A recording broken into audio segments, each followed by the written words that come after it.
It's time for Ink the Book Show with your host, Ryan O'Connor.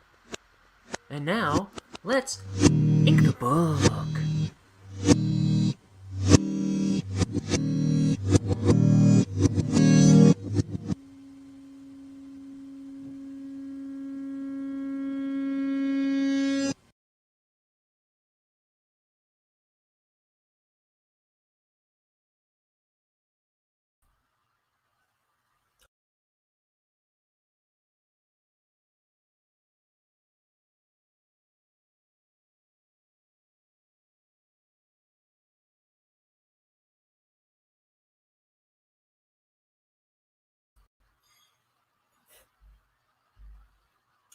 Hello.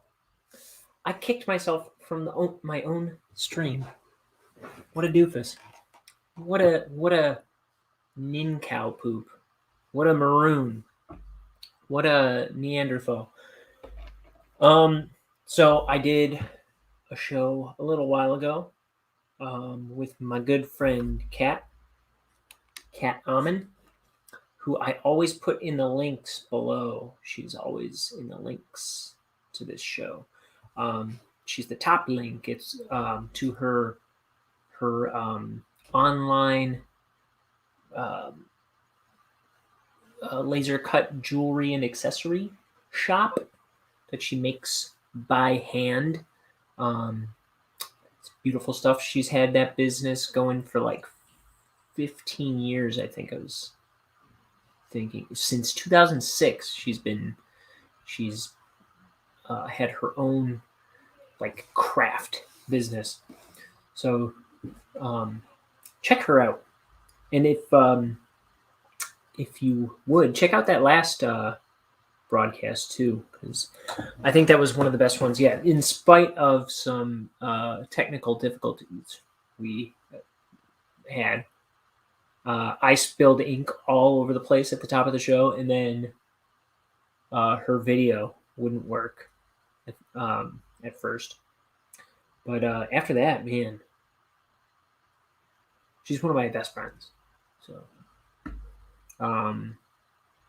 So yeah, real smooth conversation. Probably the best I've ever navigated a conversation on this program. Anyway, I'm going to ink another page because I'm trying to hit ink hands. I'm trying to hit page 80 by December 31st. So by the end of December, I want to be done inking page 80. But I have that would be a page a day every day in December. So I'm trying to double up some days so I'm not inking, so I don't necessarily have to ink on Christmas Day, for example, or Christmas Eve or New Year's Eve. That would be swell if I could avoid that. Oh, and look, I've been wearing I used to wear this in high school. It's a little wristband with a smiley. I always used to like smiley faces, and then this one says "bite me." But I pulled it out for the special occasion that I just got my other cat friend, had a Kickstarter recently that I was promoting on this channel, and that was a couple months ago, and I got her her Mothman enamel pins in yesterday. I got two of them, and a thank you note and a print, and real proud of them. And I was gonna wear it on my shirt. Oh, by the way, her link to her what do you call it? A Twitch channel is also below. She's another good friend of mine. She's an amazing artist, and she does like art streams and gaming streams over on Twitch. So that link's below. And yeah, I wanted to show off her enamel pin. So I was gonna wear it on my shirt, but I'm like, I'm only on screen this way, like at the beginning and end of the stream usually, and so I was like, oh, I should wear a wristband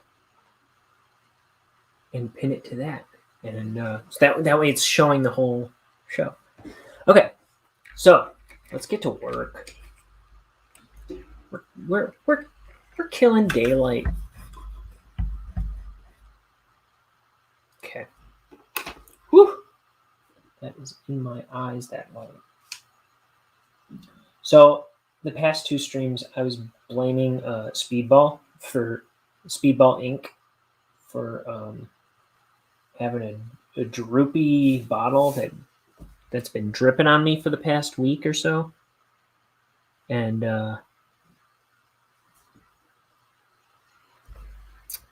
it was my fault, as most other people's errors often are. It was my fault. I didn't have the cap on tight. I tightened it up. No more problem. See, I try to not blame other people when stuff goes wrong, because I usually find that I'm the problem. Like when somebody honks in traffic and I'm like, ah, you idiot. Nah, then I find out, oops, it was me.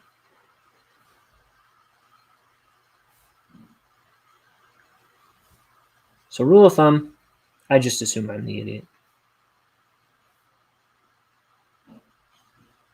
Usually. Sometimes I forget how much of an idiot I can be.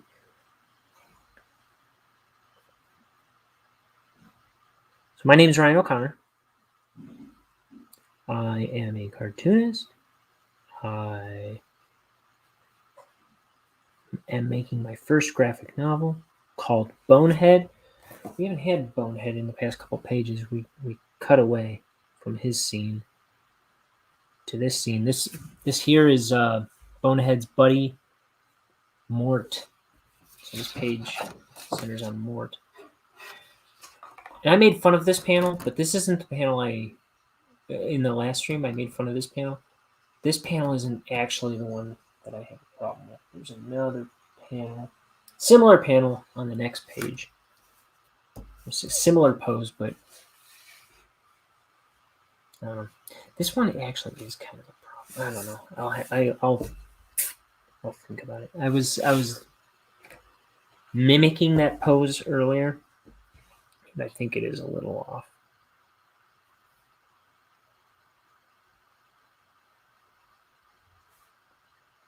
I was gonna let it go, but I'm calling myself out because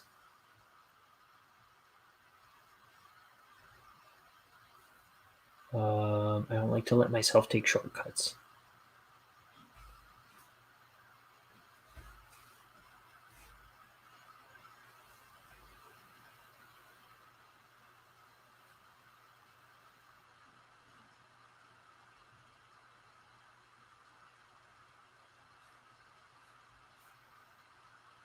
So this elevator door is zipping shut.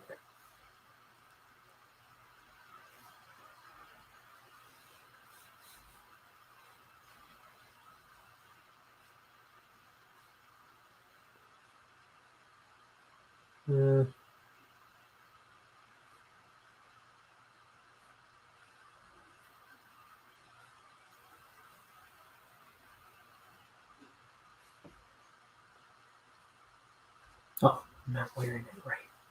There we go. Booyah, booyah.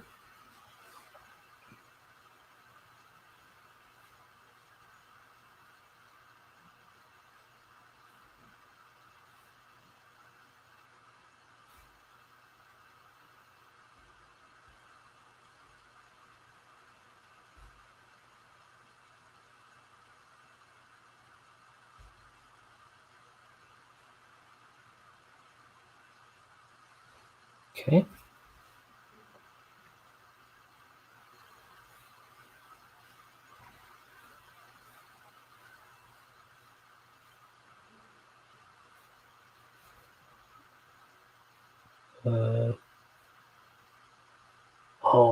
So I was just watching.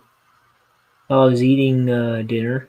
I just cooked myself some dinner. I was watching, or I was listening rather, to some Emo Phillips. That's not a band, that's a comedian. Oh, he is one of my favorite comedians. He's a total goofball, weirdo guy. He's hysterical. So my inclination is to believe that most people aren't familiar with Emo Phillips, but you need to be. He's still doing stand up. He's on Twitter. He's always posting like funny little quippy stuff on Twitter. The guy is a nut. He is the most outlandish dude. So you might know him if you've seen the movie UHF with Weird Al Yankovic, which is one of my favorite movies. So it's the Weird Al Yankovic movie. And Emo Phillips has a cameo in it where, so UHF, it's this like, it's like Weird Al is given, his character's name is, I don't know, Jeff or something. I don't know what his name is. But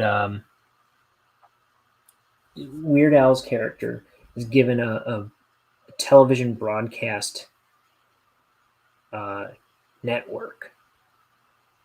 And I think he has to like, I don't know, but he has to populate the network with shows, right? So he finds all these like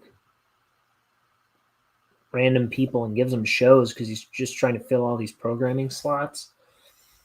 Oh, usually I do this with the Copic multi-liner when I do this. All my effect lettering. I usually do when I ink the panels. But anyway, so he's trying to find people to give shows to, but he just gives it to a bunch of like, random people that he finds or whoever shows up or something like that. And so there's one guy who's doing like I think he's on Weird Al's show actually. So he's like a guest or something. And he's like he doesn't even fit the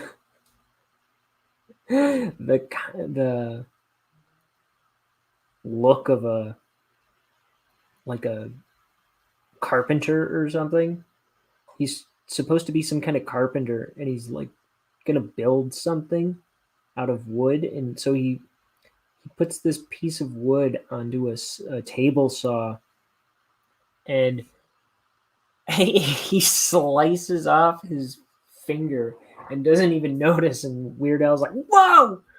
He's like, "Oh, call me Mr. Butterfingers." Because that's how Emo Phillips talks. And he's got this little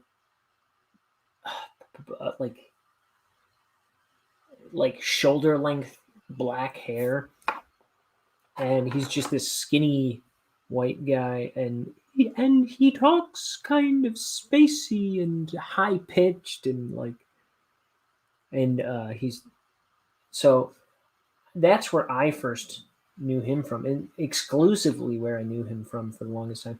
And then in like 2004, I recognized his voice on Home Movies, where he plays the recurring bully character Shannon, and he's on that show a number of times.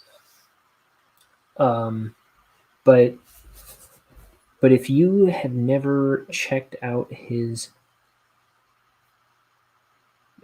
stand up, he is hysterical.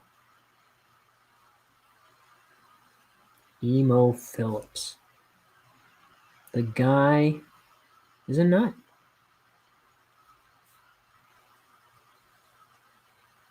And he's, he kind of does a character almost, but it's not, it's almost, he doesn't need to. You know what I mean? Like, I think it's pretty much who he is, but he doesn't need to. He's hysterical. He's just like a total top-notch comedian. He don't need no gimmick.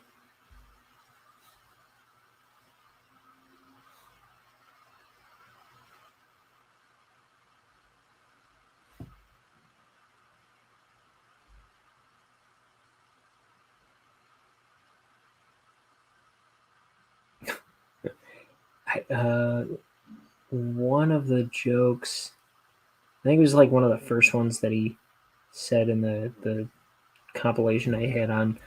He goes, so I was in confession the other day, and I said,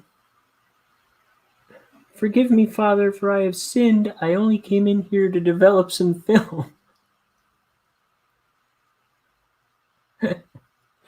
I don't know. No, that's fun.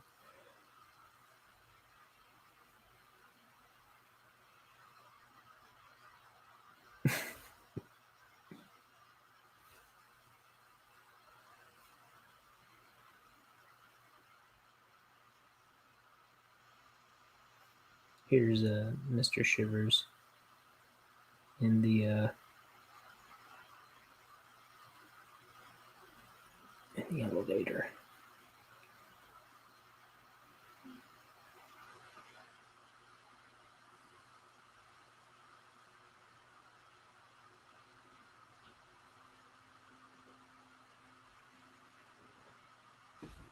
I didn't do this. I saw it was on this page. Outside the elevator, there's this one in a circle, and I kind of liked that. And I was thinking the last page, that wall seemed kind of bare. I know it didn't have that, so I think I'm going to actually keep that and put it on this page too. So I put that right there. I added a couple other details I overlooked, like shadows under their feet there. And I don't know what else, if there was anything else I added. I think just a couple stray lines I didn't finish. I always find a couple things. I'll find more once I erase all the pencils too. It's typically how it goes down. Let's see. Let's get this over here. Yeah.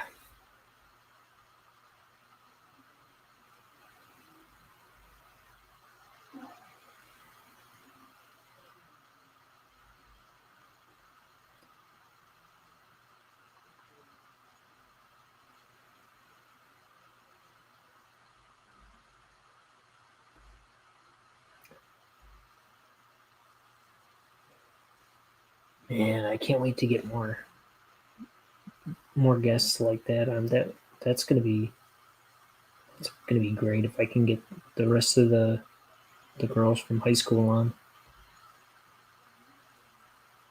And it sounds like Kat wants to come back, which is awesome. I am excited about more of that. And then maybe Yeah, I was trying to earlier. I was trying to get my guy friends, my boys. I was trying to get them on too, like maybe a few days ago, and I don't see them doing it. I think they're too chicken.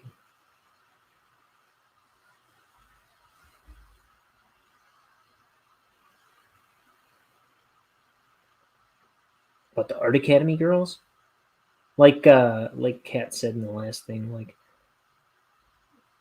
I had like a ton of so everyone in my art department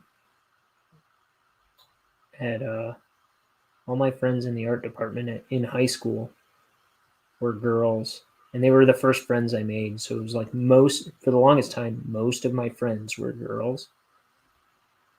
Um, but and the art department girls, the art academy girls, they're like most of my best friends to this day.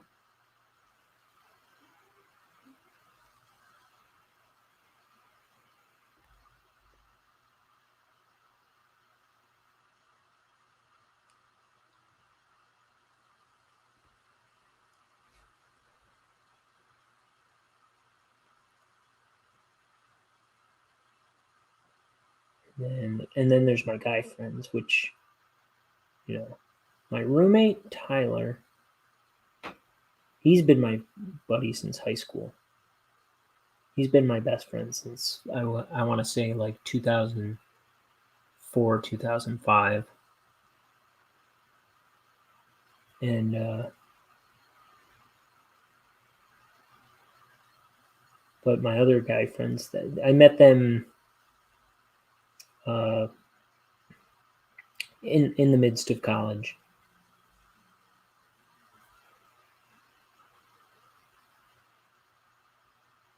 And they're my other best friends. But I think they'd be too chicken to come on. No, well, Zach has been in the chat before,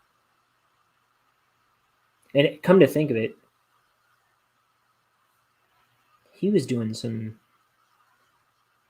gameplay YouTube stuff back in the day, and he actually responded to me saying he would need to get a webcam or something, but maybe he would. Maybe I'm underestimating some of them. But like Ben and Jake, who are just out here visiting, I don't know. Maybe they would. I don't know. I would hope all of them would. All these people. I want to get everybody on the show.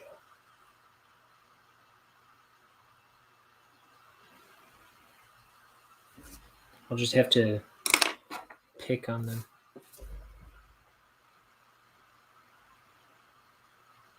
Okay. Here's my elevator. Floor indicator or whatever. So, basement, lobby, 1, 2, 3, 4, 5.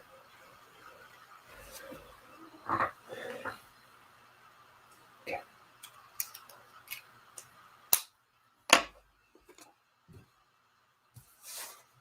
I'm going to fill this part in black because it's the underside.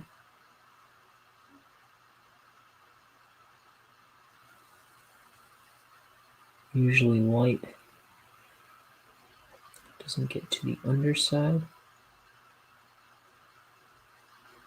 And you know, the guy's got to spot his blacks. You want contrast going on your page, otherwise it's a little too, like, everything gets lost if there's nothing,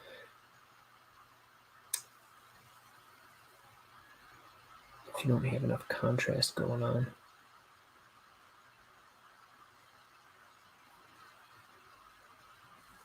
You want everything the same value, same weight.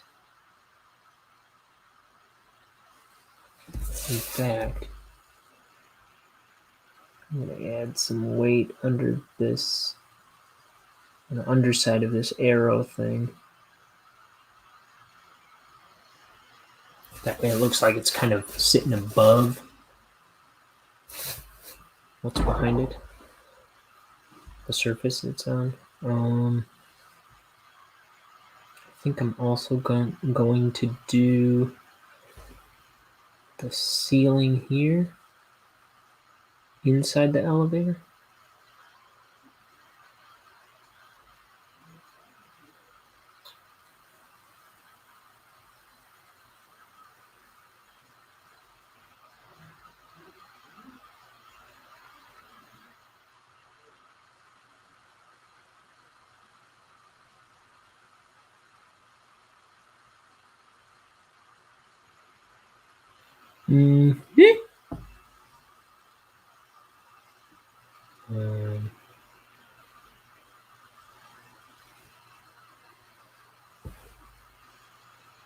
Oof.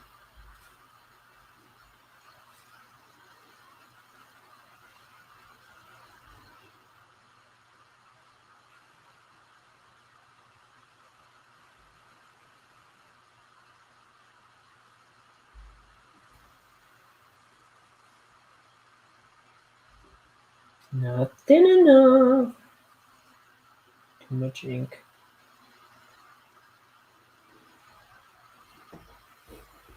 I'm gonna throw some shadows behind this thing too.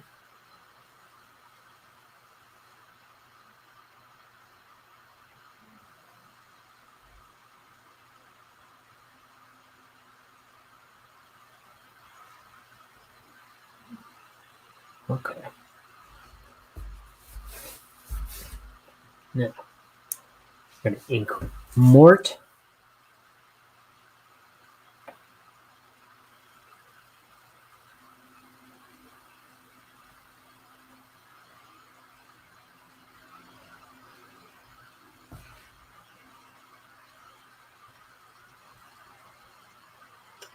Gee, Bonehead, you really are a bona fide dingbat.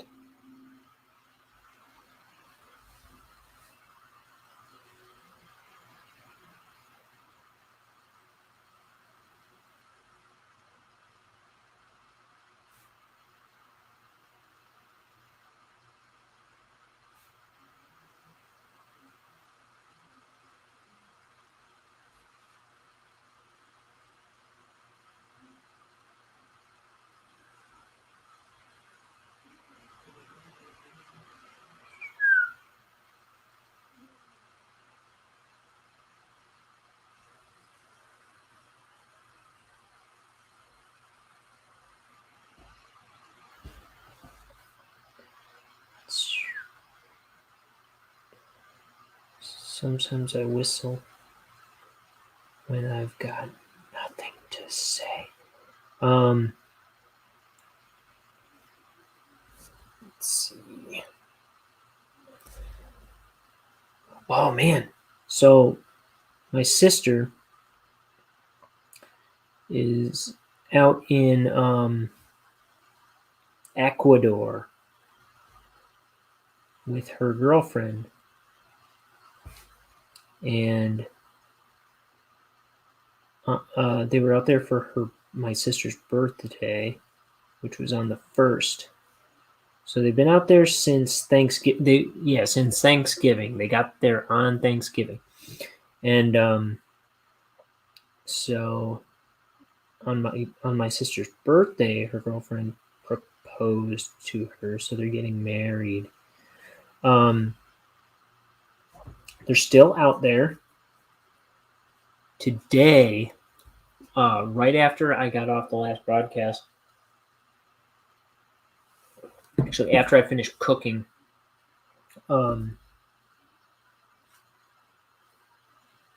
they were like rafting, right?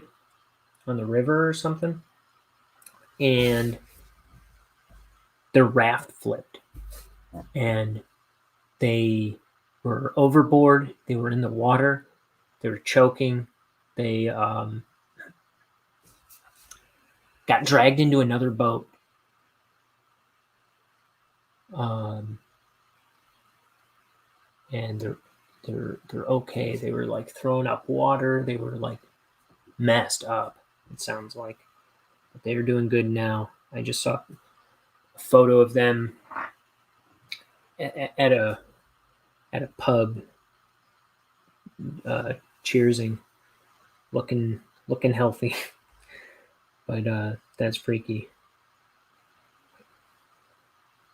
My roommate Lindsay, who's also recently engaged to my other roommate Tyler, my buddy, my longtime buddy of 15 years or so. Wait.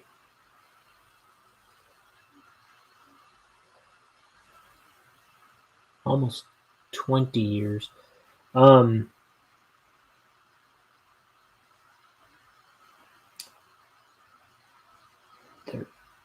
was I lost my train of thought. Okay, so my roommate Lindsay, she knew somebody who it was one of her best friends from high school, got married like in the past couple of years, and I think my friend Lindsay, she couldn't make it to that wedding, I believe, but then on their, so they got married, and then on their honeymoon they went to, I think it was Iceland, and they were just they rented a Jeep, and they were driving around somewhere, and it wasn't anywhere they weren't supposed to be. It wasn't anything that they weren't supposed to be doing, but there was some kind of freak accident, water something, and it just pulled them into the ocean or something, and they both died on their honeymoon. That's terrible. But when I was first reading the messages that my dad was relaying to us from my sister, uh, that was the first place my mind went.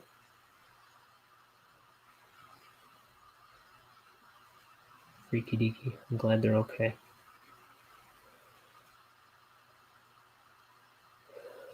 Freaky deakies sounds like it undermines the seriousness of it. But no. That is crazy. My sister goes, I think we'll just stick to bird watching from now on. I can't wait till they get back. I want to have my sister on too, who can do a Rubik's Cube in like a minute.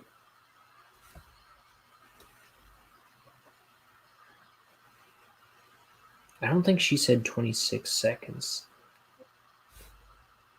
I think she said it was like a minute something was her record. But either she was telling me that people, I don't know. Maybe she can do it in 26 seconds, I forget, but she can solve a Rubik's Cube real quick. So I wanted to have her on sometime just to even talk about that. But also, she's an artist. She does a lot of graphic design, and I think I was probably one of the first people to tell her like that she should pursue a career in art. And she told me I was an idiot. And then a couple years later, she went and started attending an art school and got a far better art education than I ever got.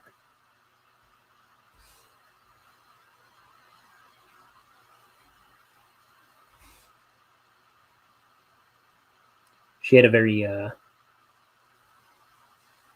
like I listened to the kind of classes that she had went to. I would hear all kinds of stories about the classes she went to, and it just sounded like they were teaching them art business, you know.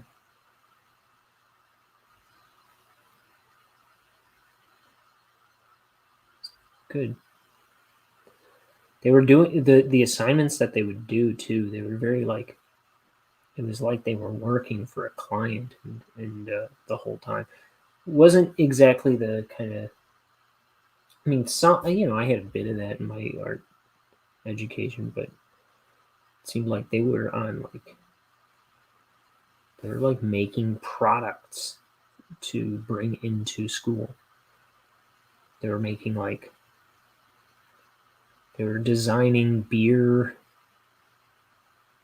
4-pack cases and book jackets, and printing them out for display, and then taking them into class. And man, that's pretty cool.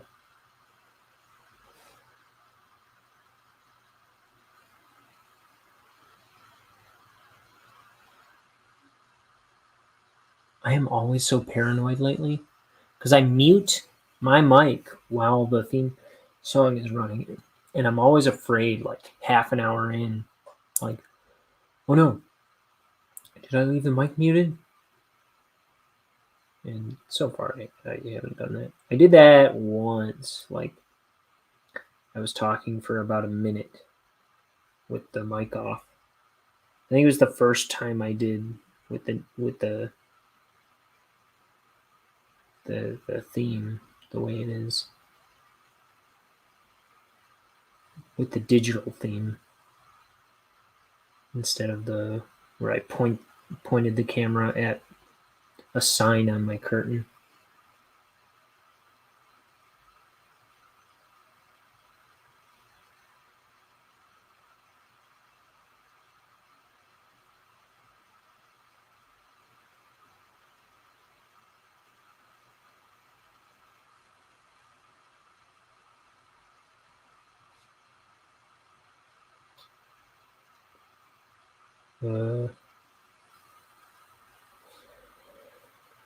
This is Mort. So Mort is wondering why, since Bonehead went to Mr. Shivers' office, and now Mr. Shivers came back, or came out to greet the owner of the company, but Bonehead hasn't gotten back yet. So Mort is concerned about his friend. He's like, wait a minute, where's Bonehead? And he decides he's going to sneak off and see where Bonehead got to.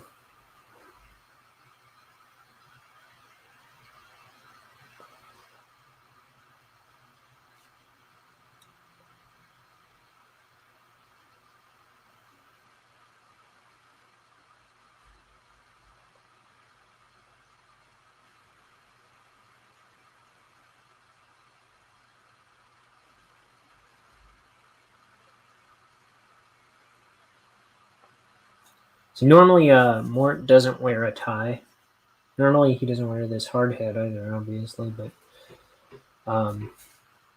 while he's here, I figured Bonehead wears a tie to work. So I figured maybe that's part of the attire here. Even though Neenerman doesn't wear a tie. The Neenerman character, he doesn't wear a tie. But that's okay. But that was my thinking as to why give Mort a tie here. But Bonehead always wears his tie, so I don't know. Maybe Mort just wants to be like Bonehead. Maybe Neenerman just gets away with it because he's such a suck up. Niederman's kind of this sniveling yes man.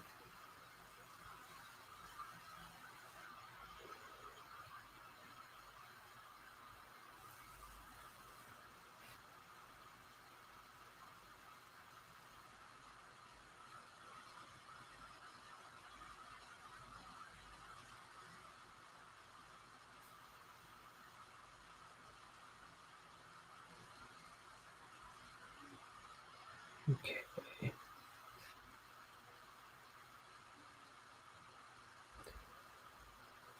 So more here. He's I guess he's Bonehead's direct supervisor at work, but he's also his like drinking buddy.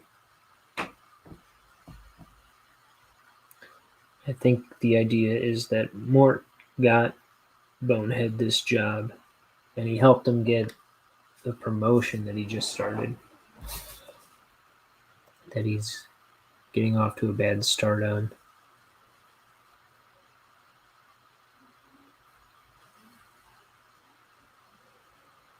Oh, mercy. Havage the Murgatroyd over here.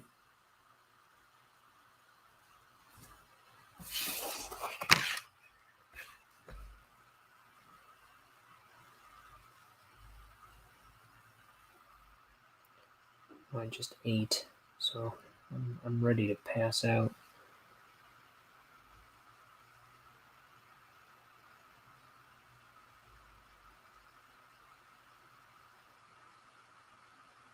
Oh, I meant to find out what happened. So I went to church today, and there's a kid, one of the altar boys, like passed out. He just like fell down in the middle of mass today.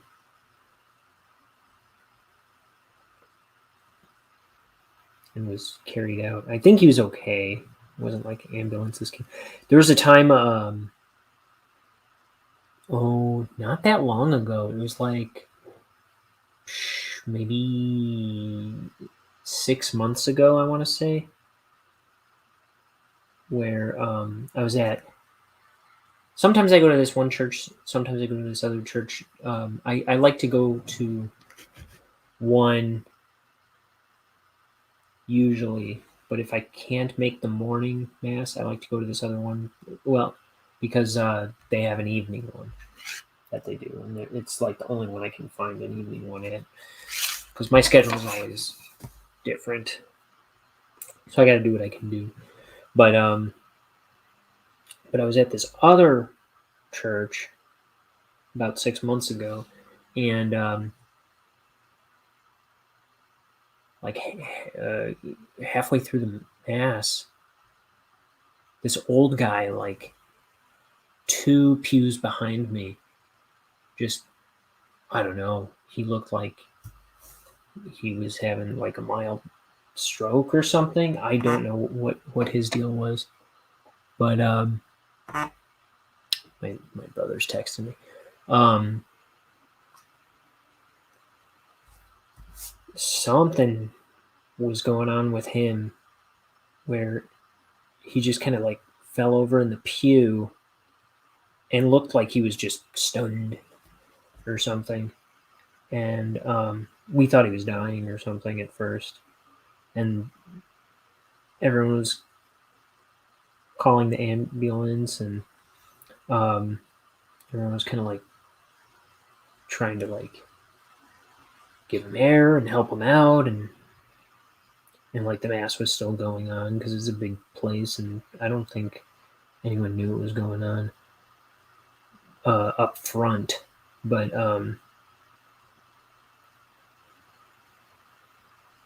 yeah, the paramedics actually came into the building in the middle of mass and took this guy away. But I believe I heard that he was okay. I don't know if it was just like he was like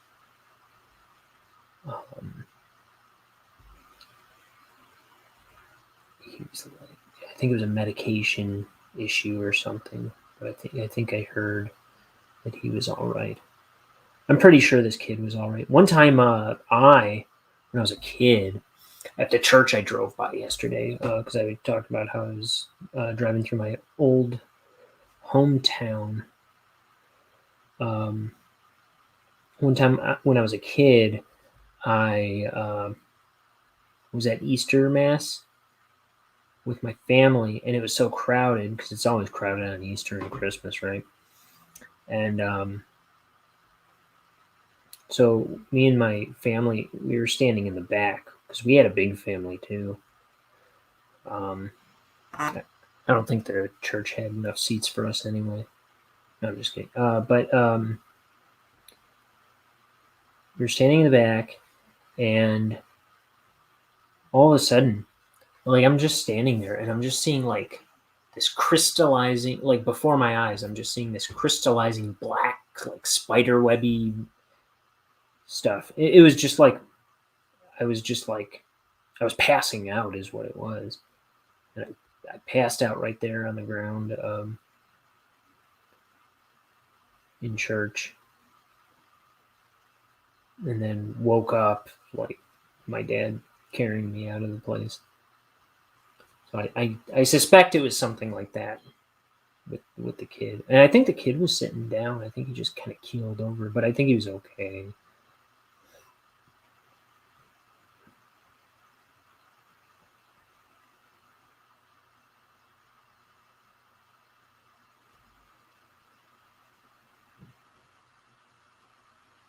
Let me see what my brother is texting me about.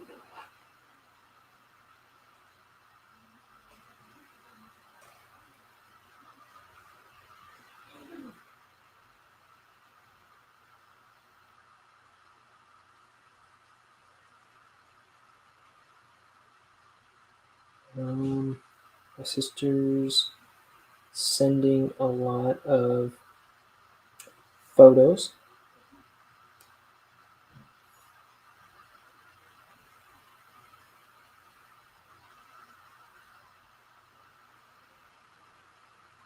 Of like there's a toucan, some kind of green-headed, blue-chested blackbird, some kind of crazy chicken thing. So they are bird watching, I guess. That's funny. Holy smokes. And there's also a husky on the roof outside their, like on the place across from them, outside their window. Oh, he's asking me about not a They Might Be Giants song, but a John Linnell state song.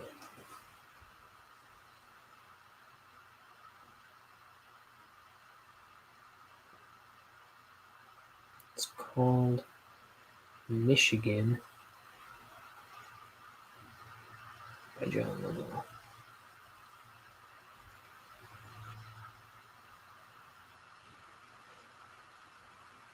My brother asked, "What's the song that says, 'Come back, Michigan, we miss you again'?"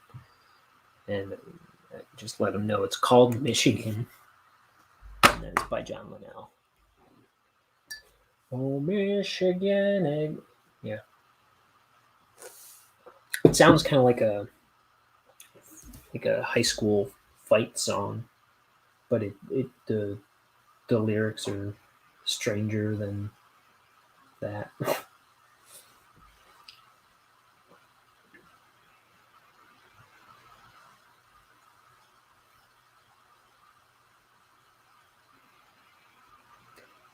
I think the idea on that album is all the songs are named after states, but using the state name was kind of just a jumping off point. And then for like the chorus or something, but it's like they're about kind of like odder things than that. Like they're none of them are quite directly about the state. They're just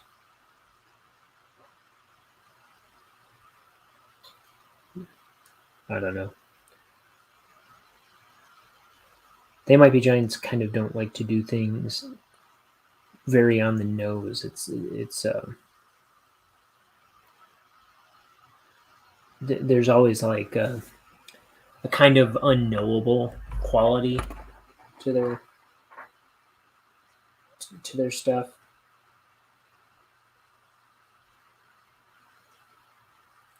Whoa, whoa, whoa.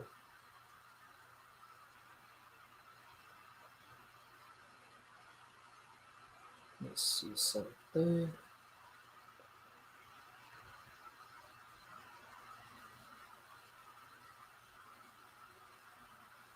Yeah.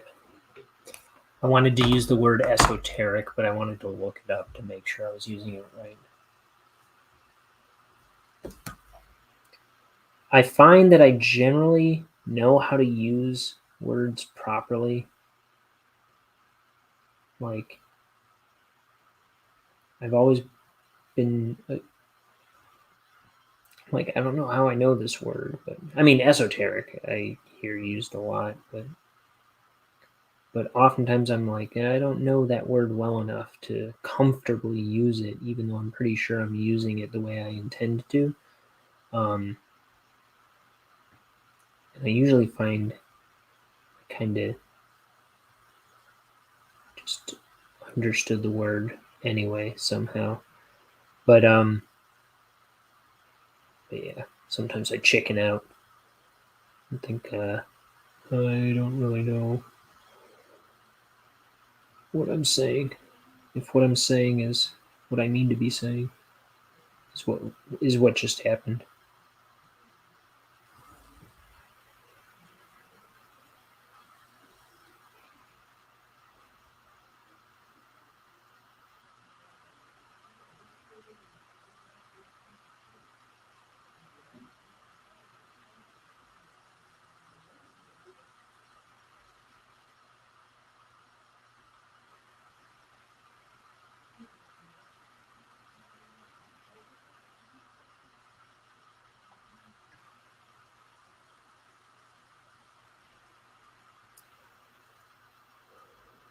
Oh, so let me see what is the time that it is. 8:30. I can probably finish this relatively soon. Once I finish this page, I'm ahead of my schedule. So what I did, I just wrote a page number on every day in my little journal through December 31st, and as long as I stay on that or ahead of it, I'm good. But if I fall behind, then I'm in trouble.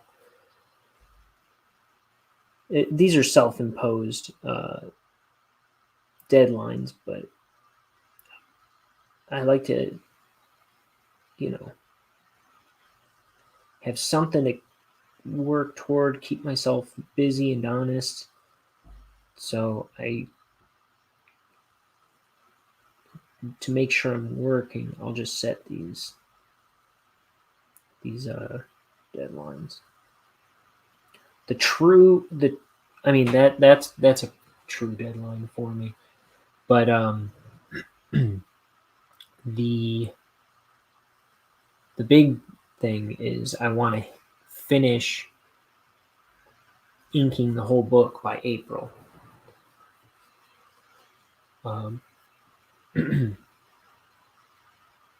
So let me think. So I'm on page 80 by the end of December. January would be another 30 pages. So 90, 100, 110. February 23, 40. March 50, 60, 70. April. Ooh, that's way short. Maybe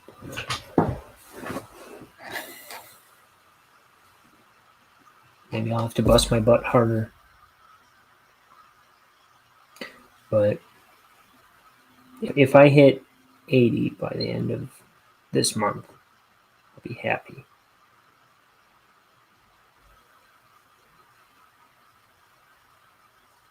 If I beat 80, that'll be even better. especially given the math I just did.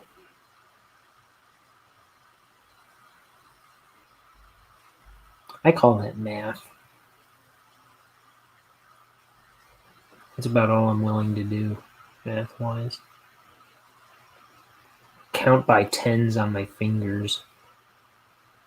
That's enough. That's quite enough.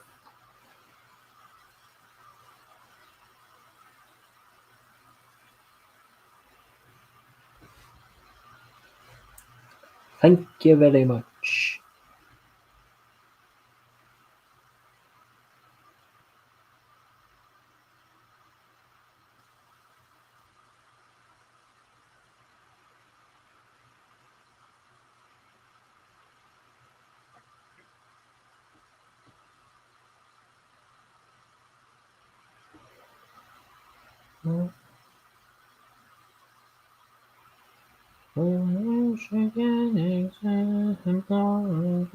Check application, oh Michigan, the tank of fishes are in.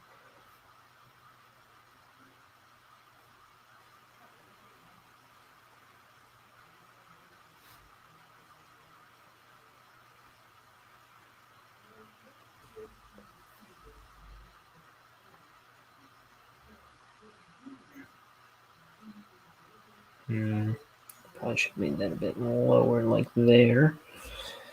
Because going straight across right there, where his arm kind of lines up with, that kind of creates a visual argument.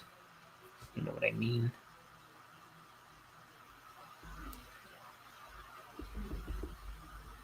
That's how I heard it put once. Visual argument. Which is how I understand it.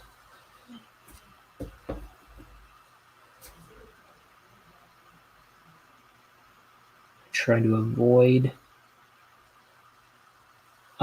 things that break the clarity as much as I can.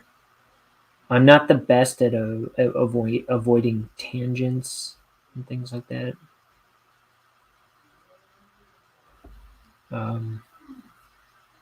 But you know, whenever I notice one, I try to nip it.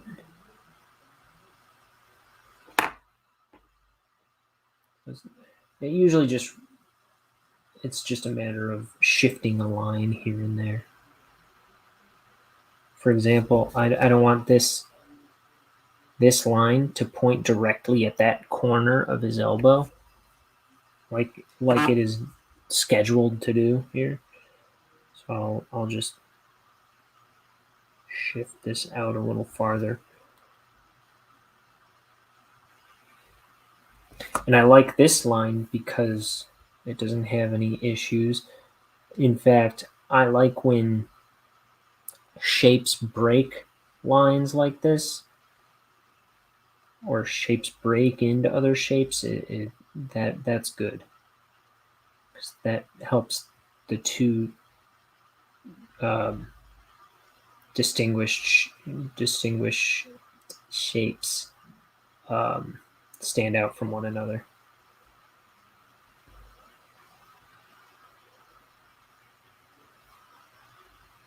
My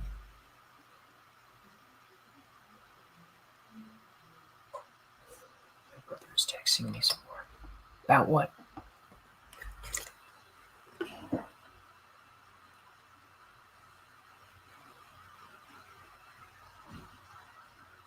What's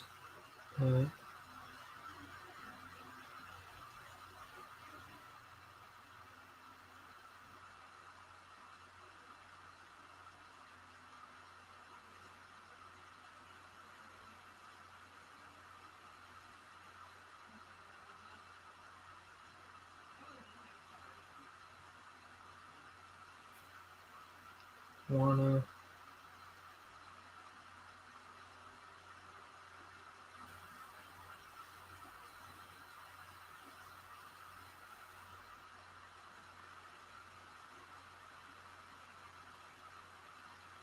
I just invited Liam.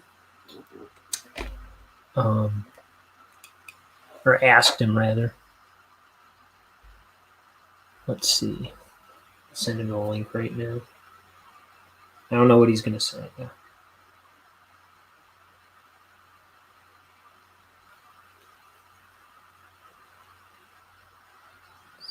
Slash secret link.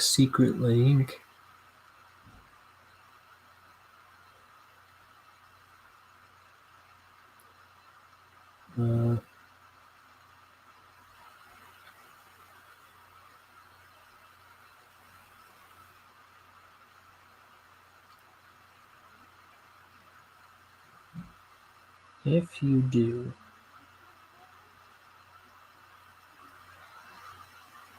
I'm close to done for the day.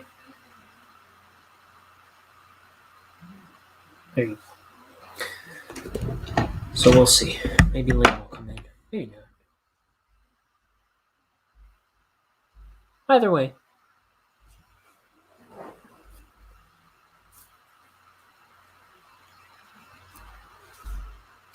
Okay, and then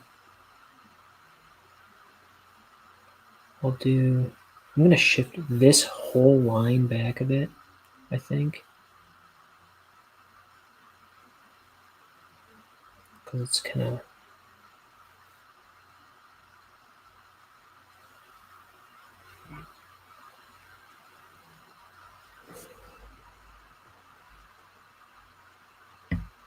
of... Okay. Yeah, he's out. He's out.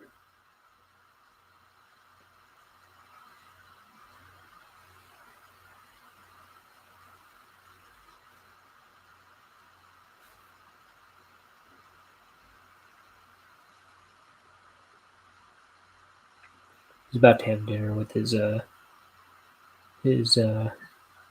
beloved.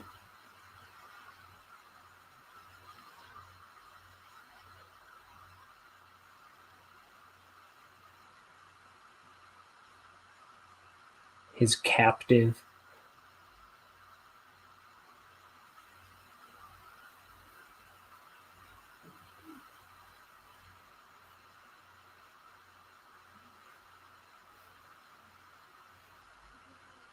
Okay. There's that.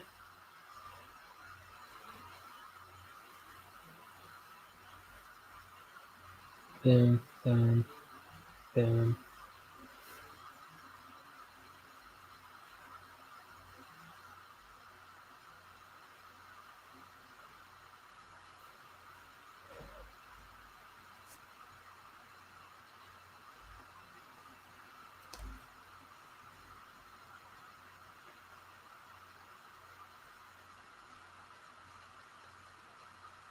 Wowie zowie. I'm sorry. I don't know why I said wowie zowie to you like that. But I ought not to have.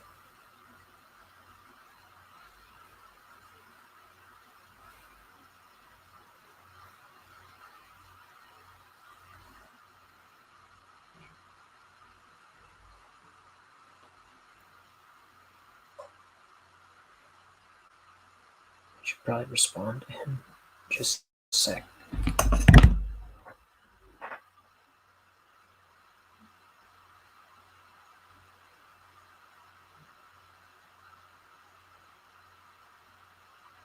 Sometimes if I don't know, even if I respond to him sometimes out of the blue, he'll just think I'm mad or something. I don't know. He misunderstands me a lot in text. Or he gets kind of sensitive when texting me sometimes. I don't know. So I don't want to leave him hanging too much. He's said it to me a whole bunch of times before, over the years, where he just goes like, "What's wrong? I'm sorry." I'm like, "No, it's okay. I'm not mad at you."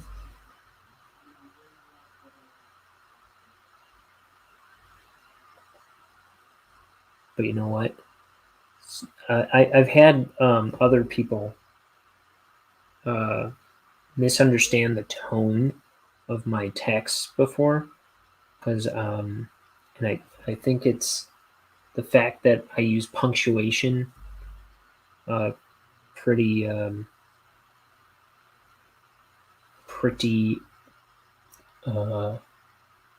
normally in text.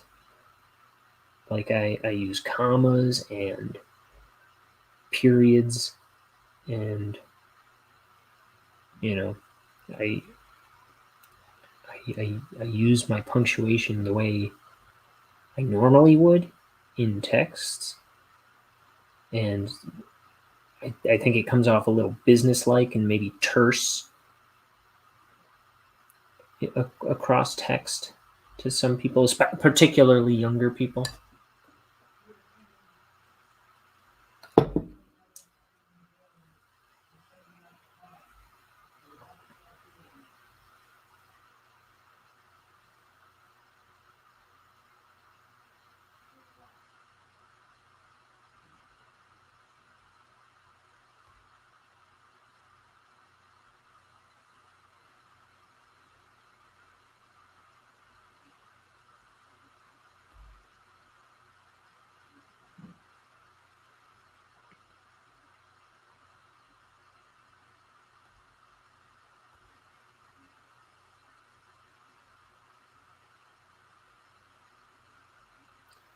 I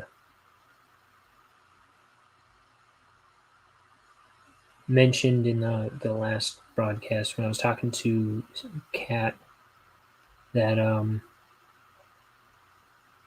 was like one of the last people I knew to get a smartphone, and I was also a slow adopter of text. I remember having a long conversation with my friend who made this about how you should just call people or something. But like she was texting all the time, which wasn't a big deal, but I thought it was like strange to be composing messages all day to another person. You know what I mean? I don't know. It all seems perfectly normal now, but when it was new, it was strange. It was strange and crazy to me. That was 2000. I don't know. Maybe that was after high school. More like 2008, I'm going to say. Probably when we had that conversation.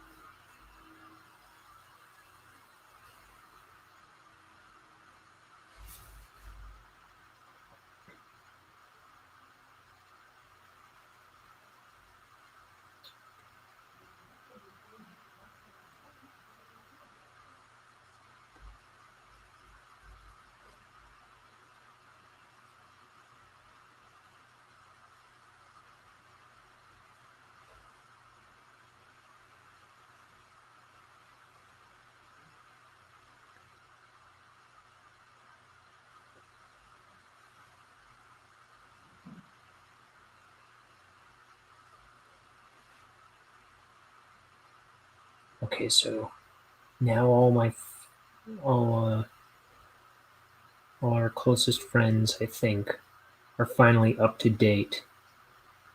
That my buddy Tyler and his girlfriend Lindsay, also my roommate and buddy, are getting married.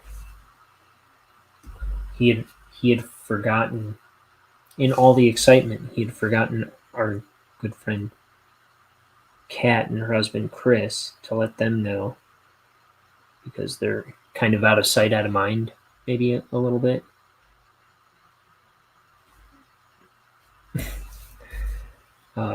Usually they would be the first person he told, or just about there. But I had a feeling he didn't tell him.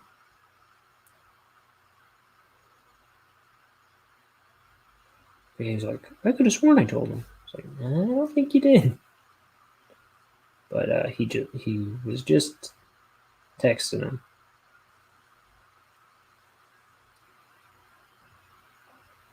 So, good as new.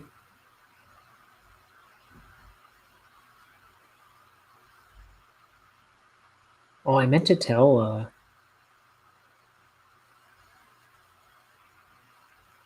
a cat that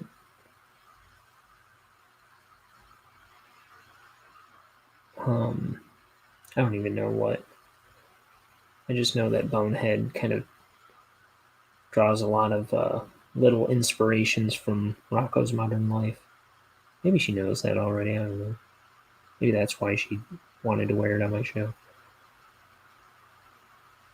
The Rocco's Modern Life shirt.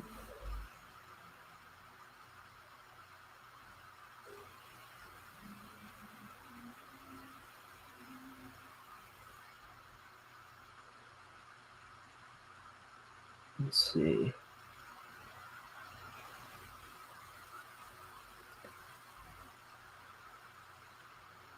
She used to, yeah, when she was a kid, when we were in high school, she'd bought her own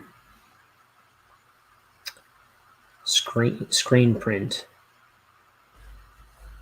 and when we were in high school, and she would bring it to her art class, and she would toil away at because screen printing is laborious work. I've tried to get the hang of it. We mentioned that we took a summer printmaking class together at the local community college, and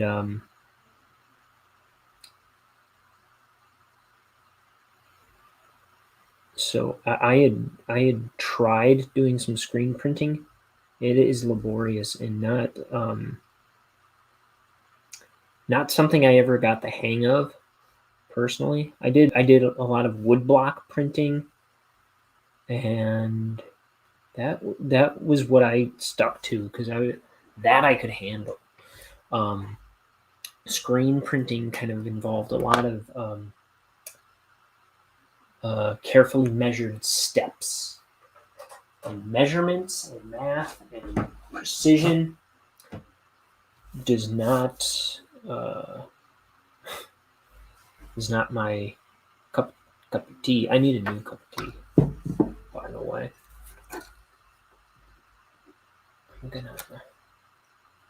How long have I been going? An hour? Over an hour? That means I'm gonna have to hit the button to heat up my tea.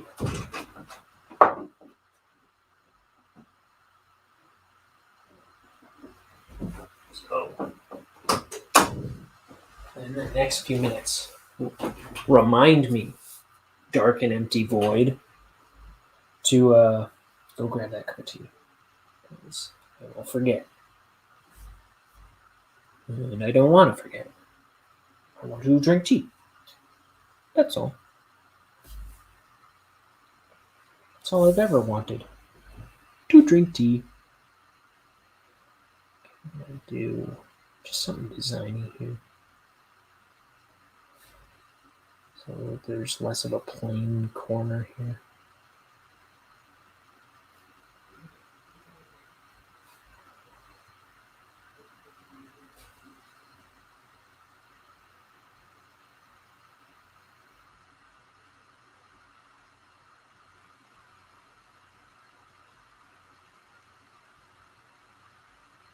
Mm-hmm. Oh.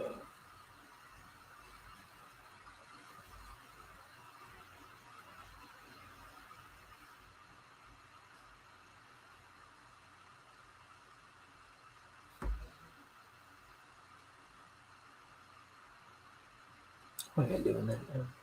Why am I messing up the lines?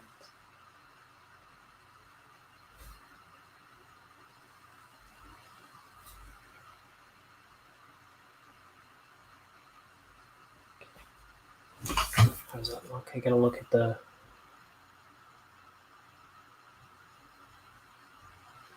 screen.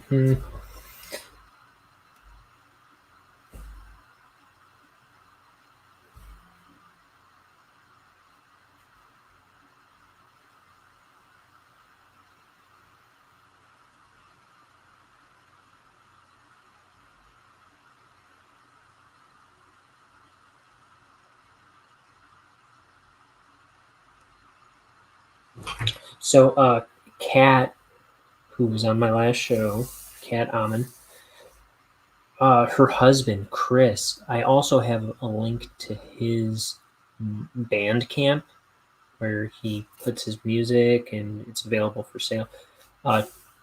Check him out too. He's got a band called Lecher, or a musical project anyway, called Lecher.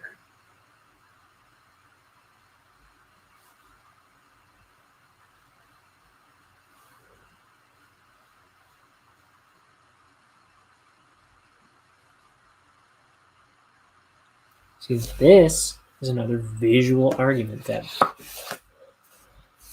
like a corner touching a line, that's not good. So we're gonna have to get some distance in there somehow, since I already inked this corner before I realized it. I do that a lot. I'll start inking a problem and then realize it's a problem and have to hopefully make the other end of the problem be resolved instead of doing it outright from the get-go.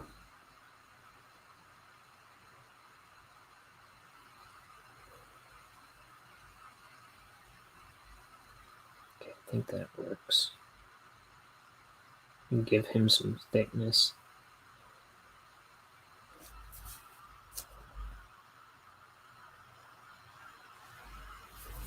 Yeah, that'll work.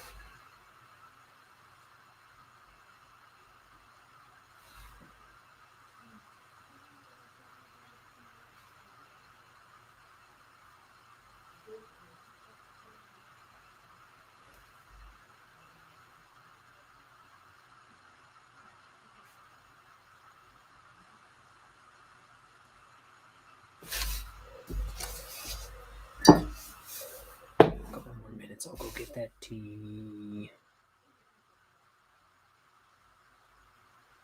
I gotta remind myself because then I'll forget it and then it'll be too late by the time I do remember and I'll have to heat it up again. I do that so often. I'm very absent-minded. I'm surprised I don't do it more on this show. I don't think. I do it as much as I do in my regular day-to-day life. I don't think I do it so much on the show, but I start talking about something and I totally lose my train of thought, like pretty much as I'm talking. And I can barely string a thought together. It's like I have Alzheimer's, but it's been like probably since my late teens. I think it's like a bashfulness thing. You know, it's I think it's like I think I have like how would I put it? I just had it. I think I have this like psychological defense mechanism kind of thing, where I feel like I lose my train of thought as a way of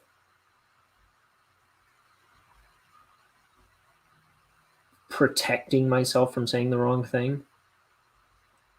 It happens a lot when I'm trying to argue with somebody. When I'm trying to argue or say something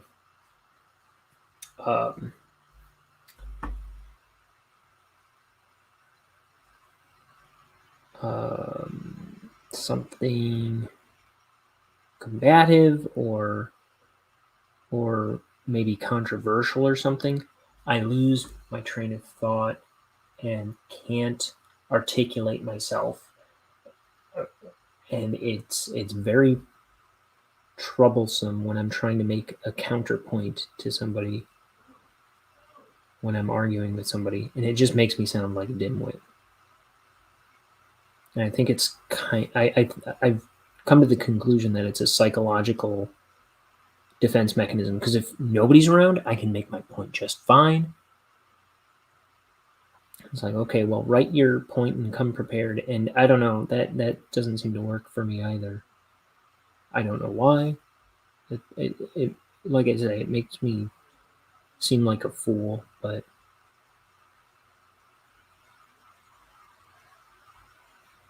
I don't think I was put here to argue with people, I think is what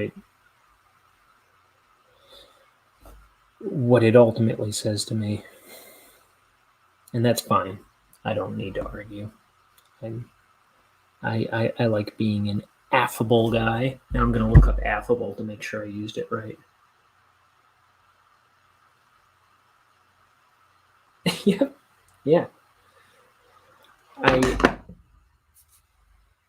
It's rarely that I'm sure I use words wrong all the time, but when I'm not aware of it.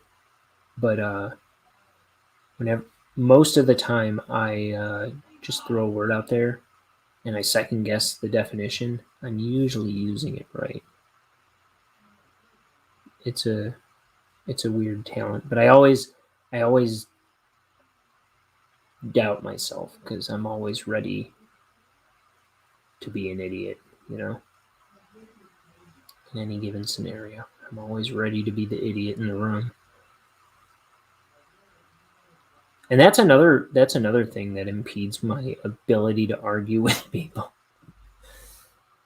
I'm very quick to assume that the other person knows something I don't. And I'm very quick to assume that I must have my facts wrong. But I should give myself more credit because my opinions are also have value, just like my opponents in arguments seem to. Right?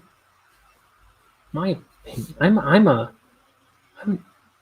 an American human being in my own age and time in life. Doesn't my opinion matter?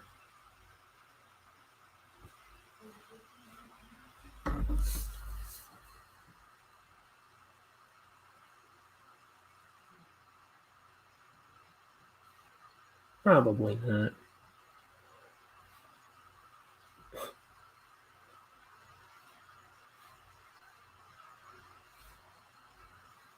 I'm a human adult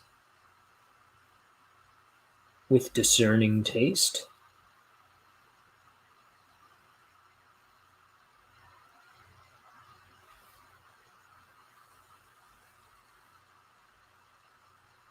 Is a little underside.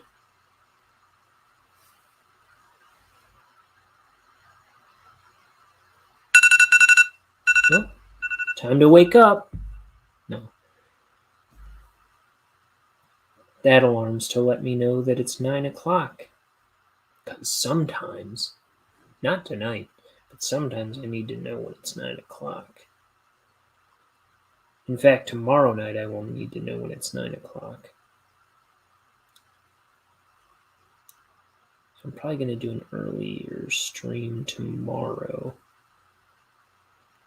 Because probably shouldn't do a later one. So I'll try to get on before 7 again tomorrow.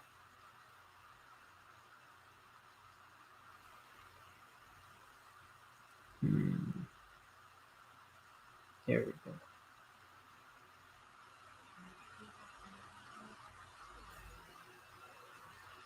So Mort here, he wears Converse high tops, which is it's also what I wear. I pretty much exclusively wear Converse high tops. I've had a couple pairs of Sperry's, which I had never heard of before. The first one I bought, my neighbor was like, "Oh, you got some Sperry's. Those are nice shoes." I'm like, I don't know. I think he was just, making conversation, but I'd never heard of Sperry's before. But they were similar enough to the Converse that I bought them. Because I've pretty much almost exclusively worn Converse for the past 15 years. Yeah, probably about that.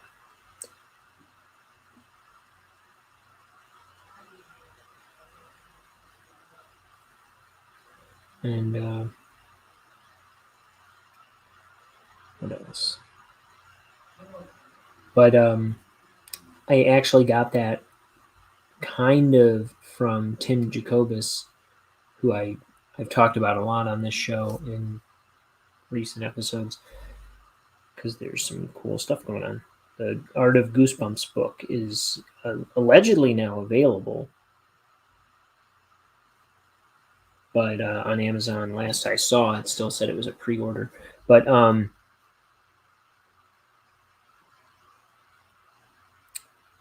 Tim Jacobus, on all the Goosebump books covers, if there was ever a pair of shoes on the cover of a Goosebumps book, it was always a pair of Converse. And I think I read an interview with him one time where he addressed it. He was, I don't know, I think he was just saying it was like what he always liked to wear, and it was just kind of a classic identifiable shoe or something like that. And that's kind of my thinking too. Whenever I have characters and they need shoes, like Bonehead, he's just got flat black feet. But like often, I make my characters wear Converse,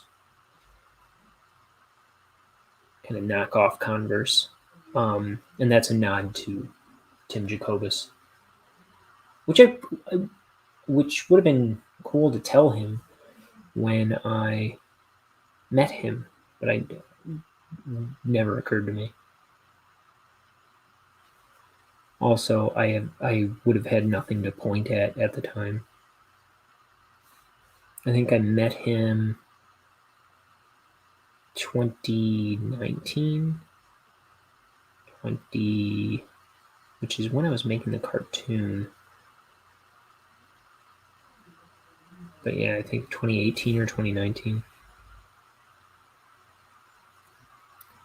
I met, let's see, that day I met Tim Jacobus. This was at Detroit Comic Con. I drove 6 hours there by myself, drove 6 hours back. Then I went and met my family at a whirly ball place. Whirly ball's fun. And on the way back from the whirly ball place, my tires exploded. Well, one tire exploded, just shredded, just totally shredded.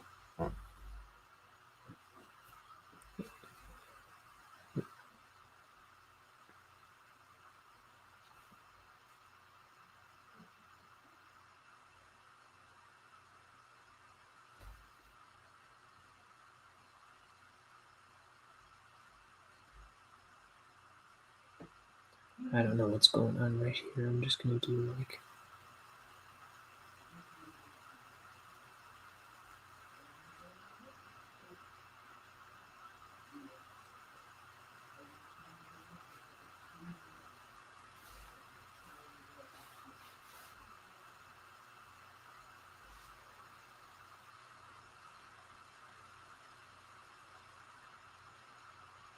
Okay.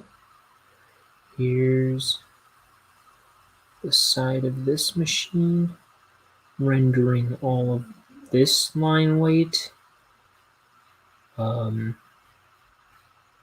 naught.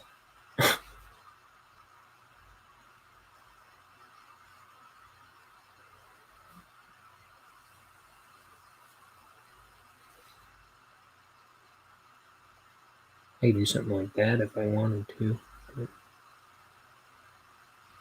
nah. So the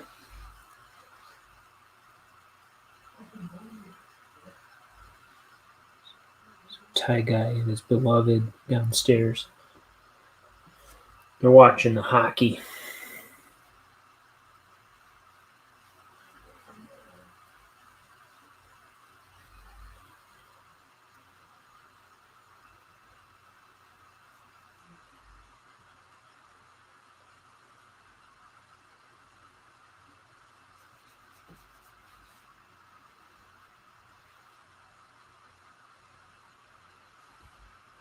They're into the sports, and I'm into the drawing a comic on YouTube.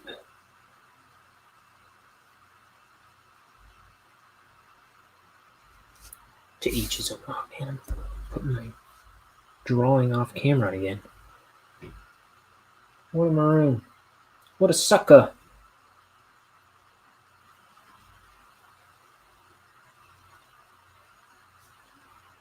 What a proper Ryan O'Connor. That means buffoon in England.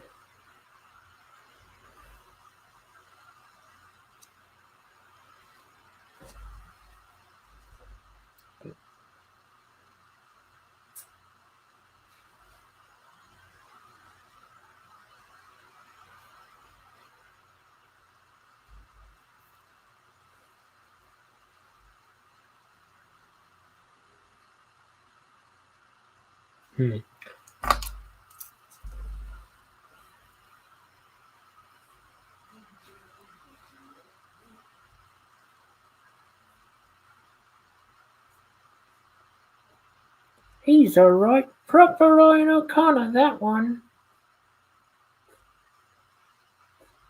If you know what I mean. I'm afraid you'll have to explain that one to me, dear love. Puppet.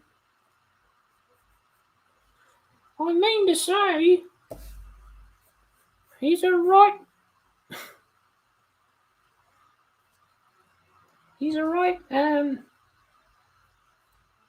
knobhead.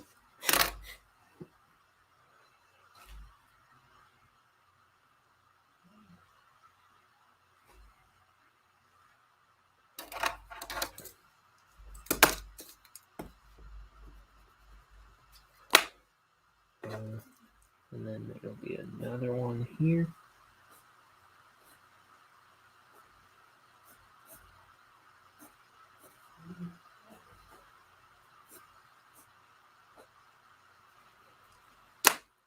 And then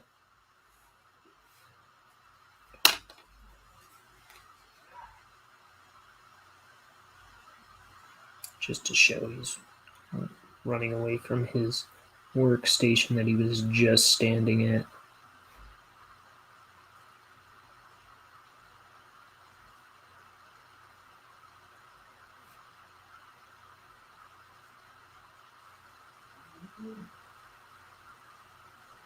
Hello, love. Don't be such a tinkle puss.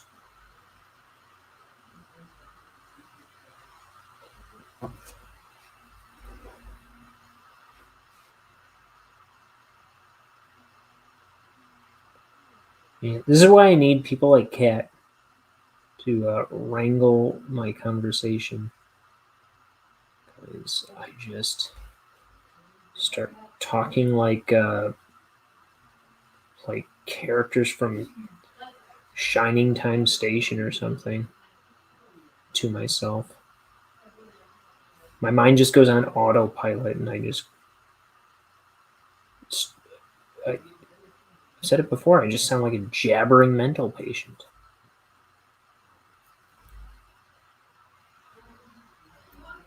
Like a right proper psycho, he does.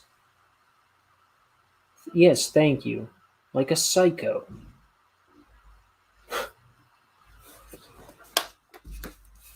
He's losing his mind. And I'm reaping all the benefits. I need to grab that cup of tea.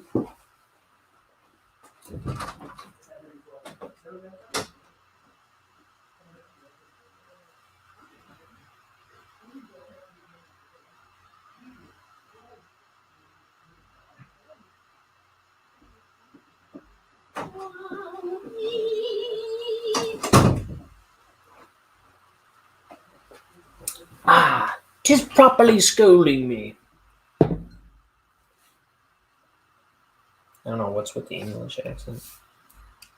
The fake, poorly phoned in English accent. Okay. So everybody's something in this place, this world of Necropolis. It's the city this takes place in. Everybody's something. This guy's a roach. I do a lot of roach guys.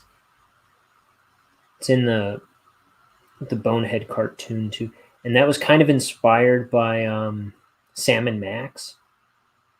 I believe they do. They have a lot of roach guys in their city. It was like when I started Bonehead, I knew I wanted like there to be a lot of kinds of people in this world, but it was like very specific things were going to heavily populate the world. There's a lot of one-off things like Boris, the Rhino security guard. There's a guy who's kind of like a funky deer bus driver. There's a, but I think if I had to, I think I have a couple rat characters. So I mean, there's a background rat guy that makes one panel of this book, and he's in the background shot of one of the scenes of the cartoon that I made. This rat guy. I think I would put a lot more rat guys if I had to make a thicker population. If I had to draw a lot of characters. Or like make more main characters, there would probably be some like a rat guy besides his landlord, whose name is Ratso, and then but there. So for this book, I also created a character for the first scene that Bonehead's in. I needed him to be talking to his buddies because I didn't want it to be just Mort. I wanted him to have another friend to talk to. Originally, it would have been him and this alien character, but the alien character kind of has a different function in this book. So it couldn't be the alien character. So I needed to give him a new buddy for this one scene, and I had been drawing all these little fly guys, and that seemed. I was like, I think I had just drawn one in my sketchbook and posted it on my Twitter, and I was like, what about something like that? That looks like it would fit into Bonehead. And so yeah, I added this character who's a fly guy named Doyle, which I really like. I will definitely keep him around if I do any future Bonehead projects after this.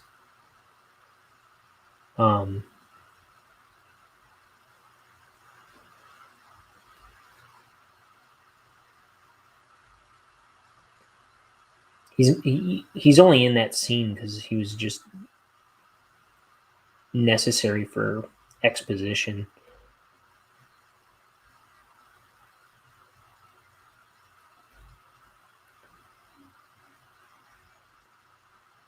And it seemed a little, yeah. The conversation would have worked as well with just one other character.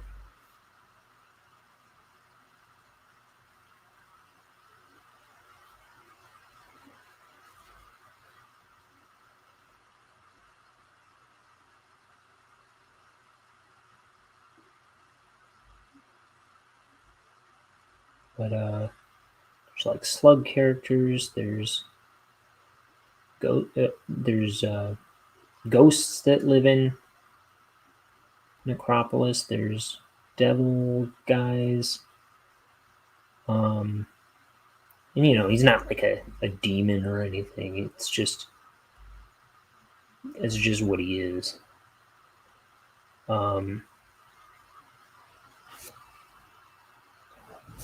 And that's about all I know about that. He's not like evil. He doesn't come from a race of evil people. It's just like he's an ethnicity in this city. This strange city. So it's got skeletons, it's got ghosts, it's got devil people, it's got aliens. Well, I guess the aliens are not from this place. But yeah. There's all kinds of weird characters that live here.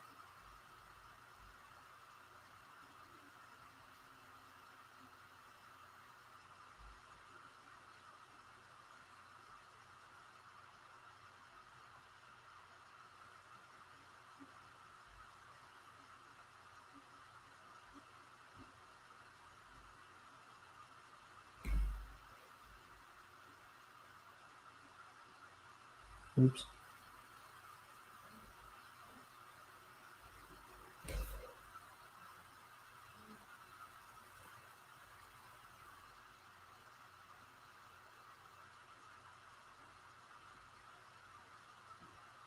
It's segmented eyes.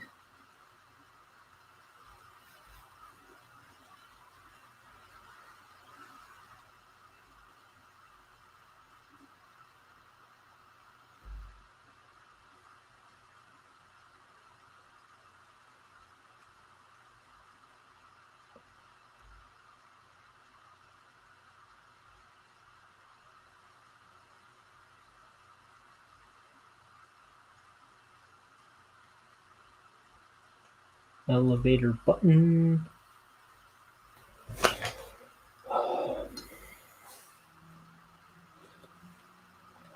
Didn't finish this wing. So yeah, in the cartoon that I did, there's a scene where Bonehead's trying to catch up to a bus. He's trying to catch a bus, right? And he gets to this intersection.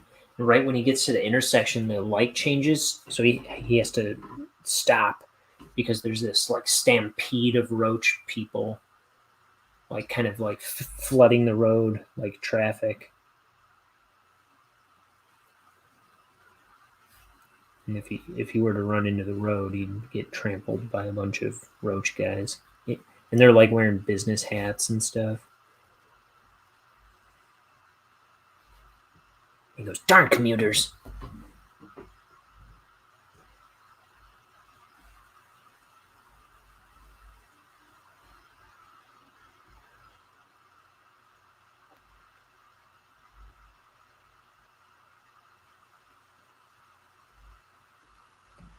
And more clocks him in at work before he gets there because he doesn't want to get in trouble for being late.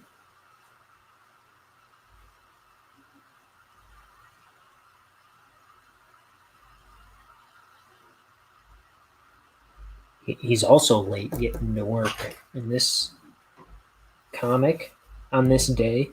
Like when he first gets to work, he that's part of the story. He's late getting into work, but it's a totally different story beyond that.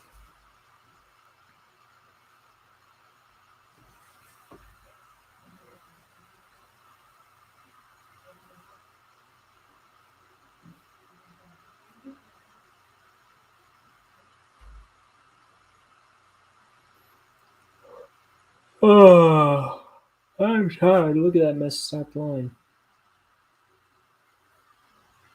I didn't know I was that tired when I was starting to say I'm tired.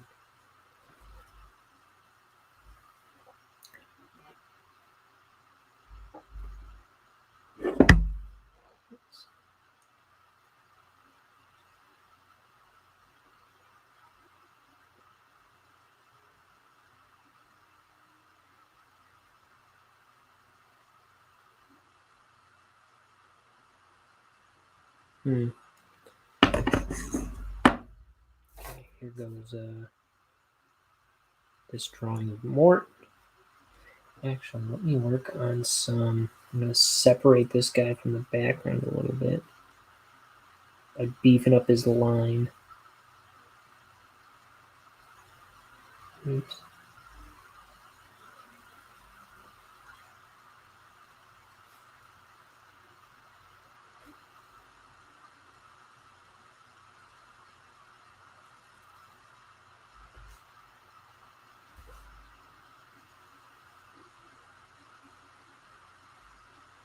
Oh yeah, I forgot. I've got a homework assignment now.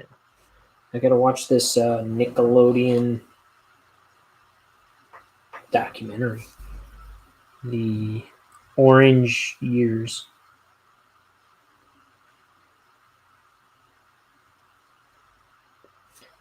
It's, you know what I really liked about that last uh,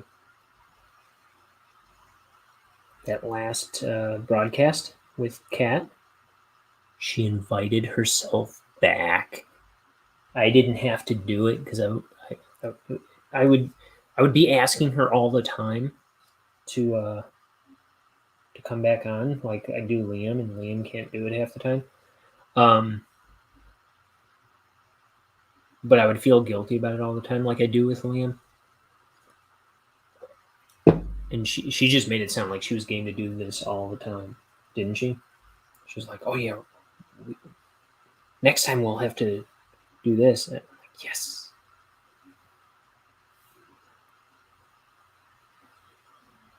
that's what I need.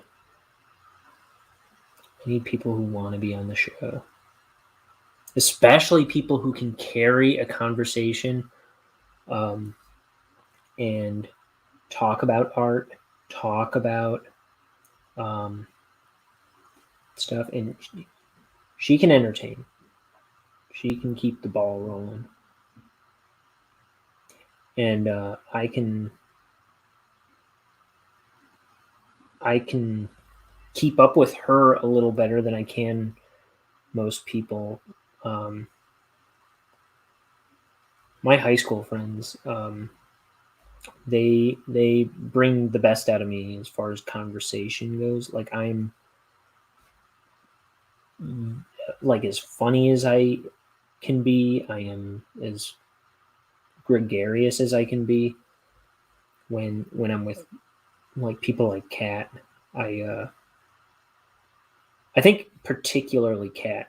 I've always been quick with a joke. I've been my most charming self. I tend to find like I get tripped up in my thoughts and find it hard to talk a lot, as you can probably tell on this program all the time. Um, but I always feel like I get my words out a lot better with Kat, so I'm glad she's down to do more if so. I mean it when I say she is welcome here anytime.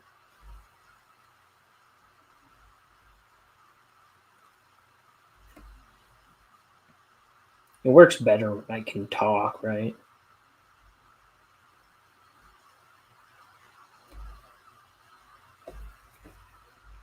having a show. I mean, having a show works better when I can actually talk.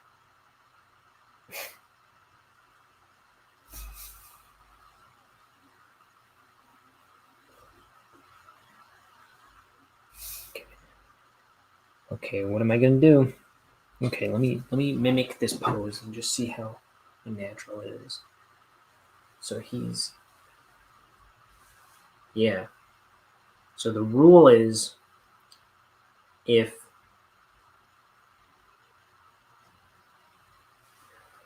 in animation, well, when one arm is forward, it's the opposite leg that is forward, and that's kind of what's going on here. But it's like a transition. It's the transition that's weird, right? So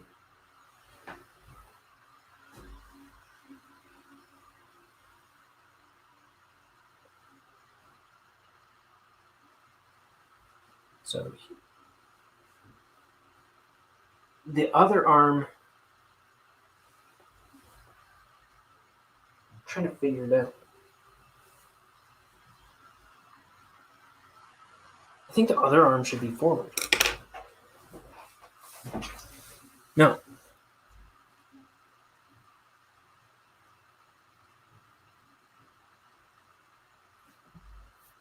I think it'll work better if I stick his leg out.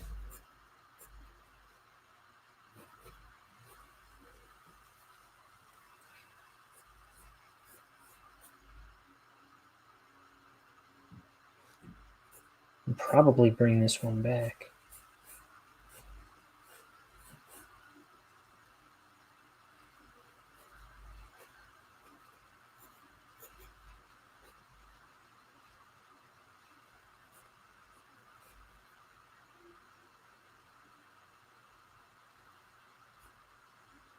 Probably be even better if it was up like that.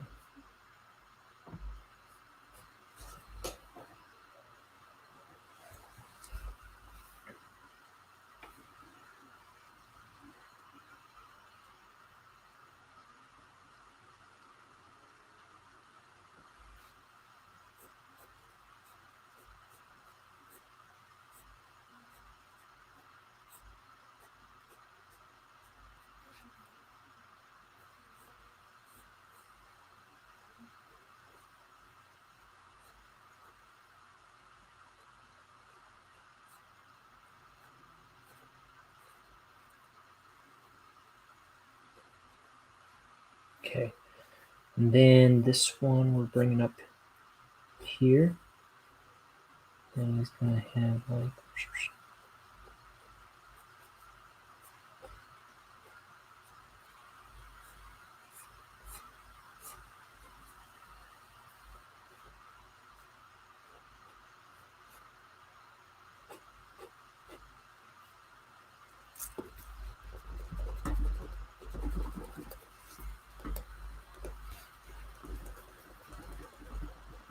that makes his arms make more sense. Because he was in like a transition, like a passing pose here, but his arms were in the extreme, so it didn't make sense.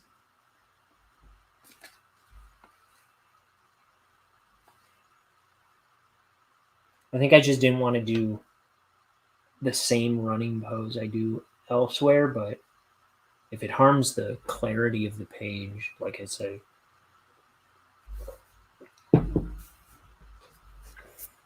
it's not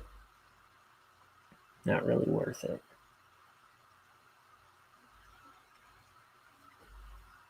If it makes, like a page is successful if you turn it right away. You read through it and you turn it. You look at all the pictures, turn it. It's not as successful if you have to hold on an image and go, wait, why is he standing all funny? Like, or what is that supposed to be? Like, wait, who's saying what? Like, if a page isn't successful, if the reader has to second guess what they're looking at, what they're reading,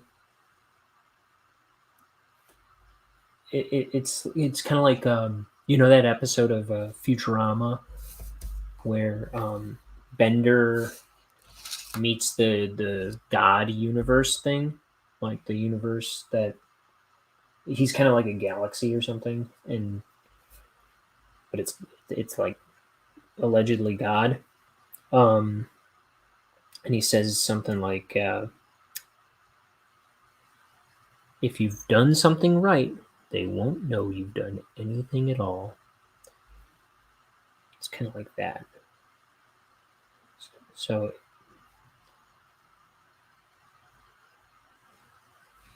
you just don't want people to go, "That looks weird."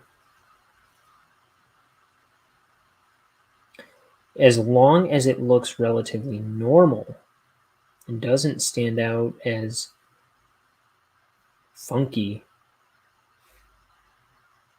I mean, you want funky drawings are fine,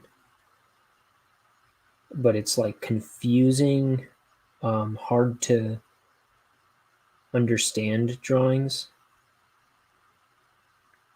can be is where you run into trouble.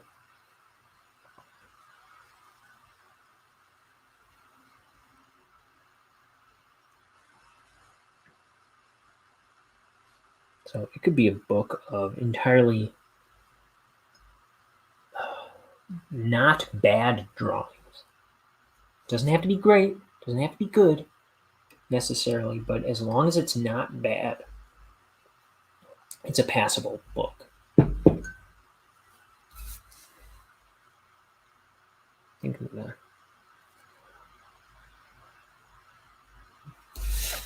Think of it that way.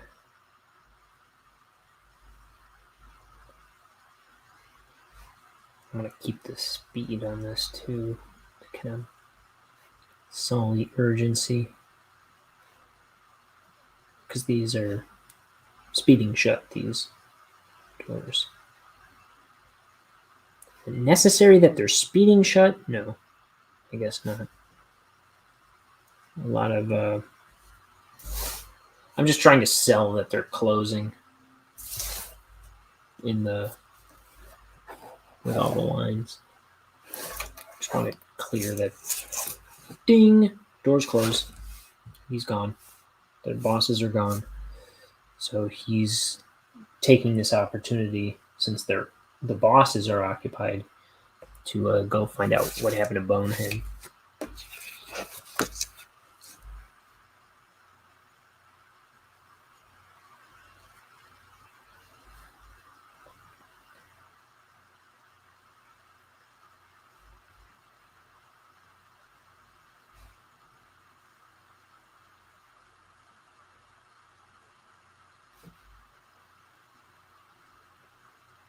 Hey, geez, buddy, what'd you get yourself into?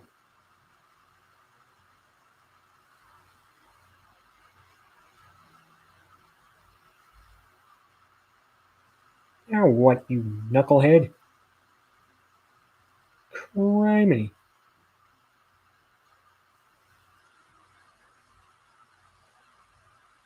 I just bailed you out last week.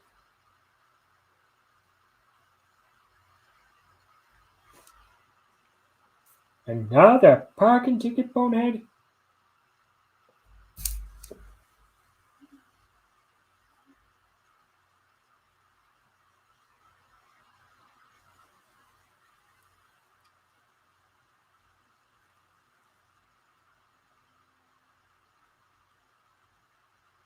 You're out of your gourd if you think I'm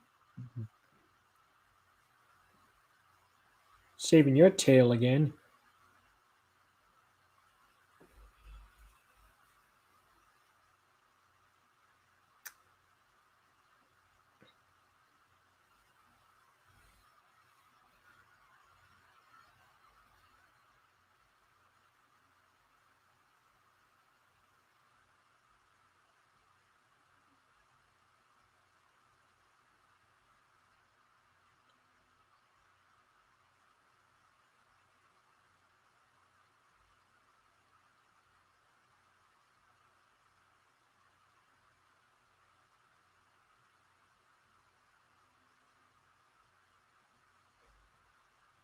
What you want to do? What you want to do? She wore a high waist boot cut 34-32.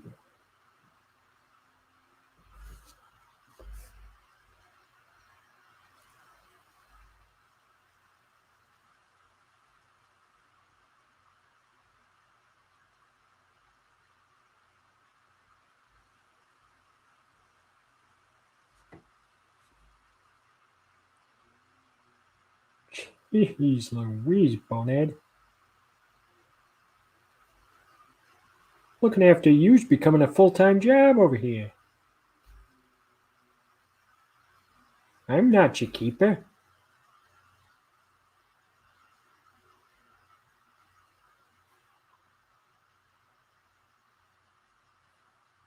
I'm going to start charging for babysitting you.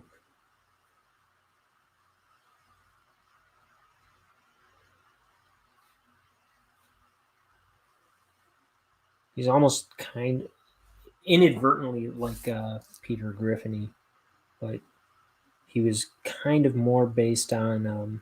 He sounds less like him, but is more based on kind of Teddy from Bob's Burgers. Who did I come up with? He's also I didn't realize it until recently, but I think he's kind of inspired by Cliff from Cheers, John Ratzenberger. I didn't realize it till recently, but I think that's more what I'm actually trying to do.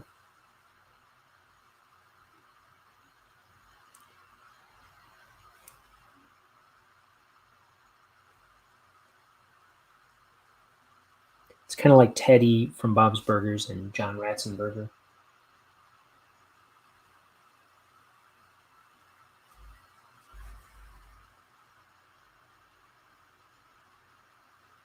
Yeah, geez there, Nami.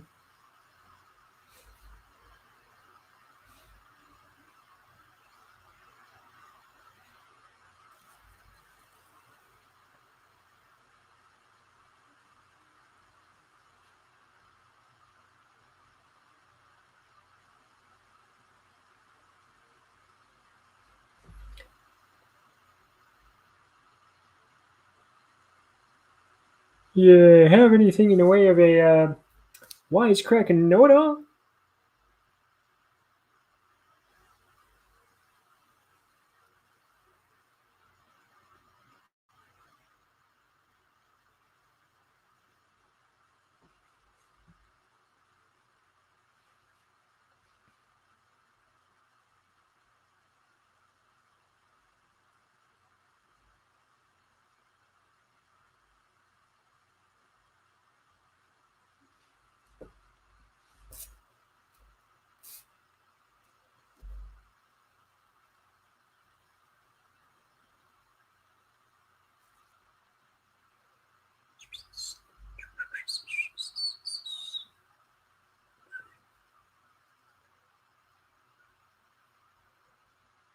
I think this is a sign that might be on another page. I'll have to look. Right now, I'll leave it blank, but this might be something that's on another page. I don't think it is, but it very well could be.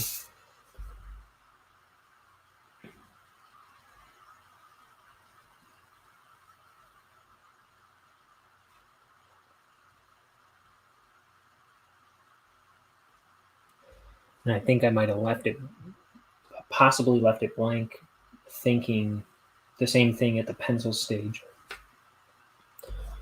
Like, didn't remember what the sign said, so I intended to come back to it.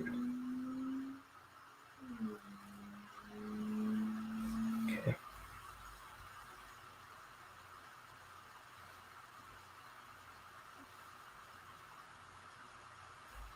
Overlap, overleaf, shoulder strap, fire chief, porch swing, muddy lace, purple wine, freckle face, heavy hand, closed door, contraband, North Shore, fire line, margarine, rotten lime, Mandarin light will keep your heart beating in the future. Light will keep your heart beating in the future. Keep your heart beat. Keep your heart beat. Keep your heart beating in the. Keep your heart beat. Keep your heart beat. Keep your heart beating in the.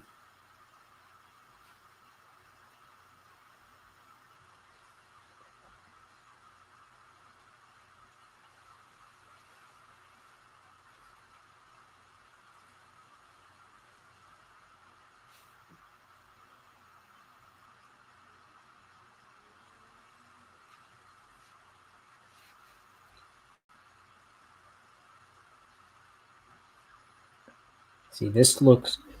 This is another thing that I run into from time to time. Like the panel break may separate it, but if this line runs too seamlessly into that line, there's another. It's technically a tangent, even though it's broken by the border. So I try to like do things to disassociate them from each other.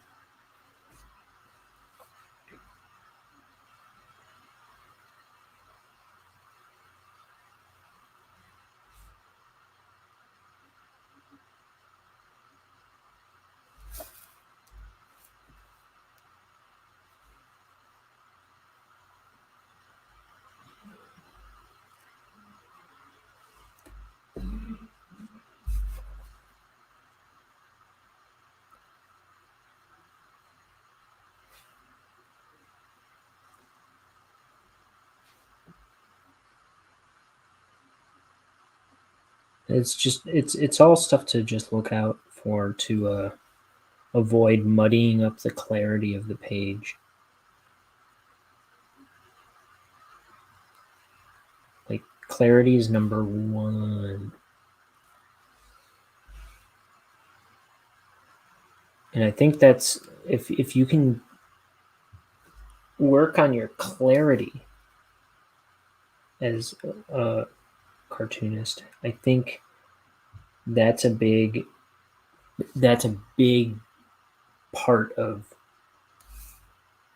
having passable art. I mean, maybe that's just the undisciplined artist in me, like thinking I'm doing good enough, but I really think like just looking out for, because when I see bad cartoonists, and I follow some on Instagram, there's one in particular. He's a very poor cartoonist. I think I don't know if he's improving at all, but I follow him and I'm kind of obsessed with him because I want to see him get better, and he's very sure of himself in a lot of his posts. But I'm just fascinated with him, but because he kind of has similar influences as me, I think, and I'm always looking to see what he does next. But I don't know. But a lot of bad cartoonists I see, I think that's their main problem is they don't have clarity, and they either don't have any intention of addressing their clarity or don't realize that that's a problem. Like they don't realize it's a problem, or they don't like they insist that their style is bad principles. I used to teach animation to kids. It's kind of a bad idea, but I worked for this woman, and she wanted an animation department in her art studio where she taught kids all kinds of there was like there were drawing classes. There were, I guess, just different levels of drawing classes, but she liked offering other stuff too. So I was an animation teacher for her for a long time, and I taught a bunch of kids, like 10-year-olds to 15-year-olds. I would teach them animation, and I did that for nearly 2 years, and I just remember one kid, and it was like, you almost don't.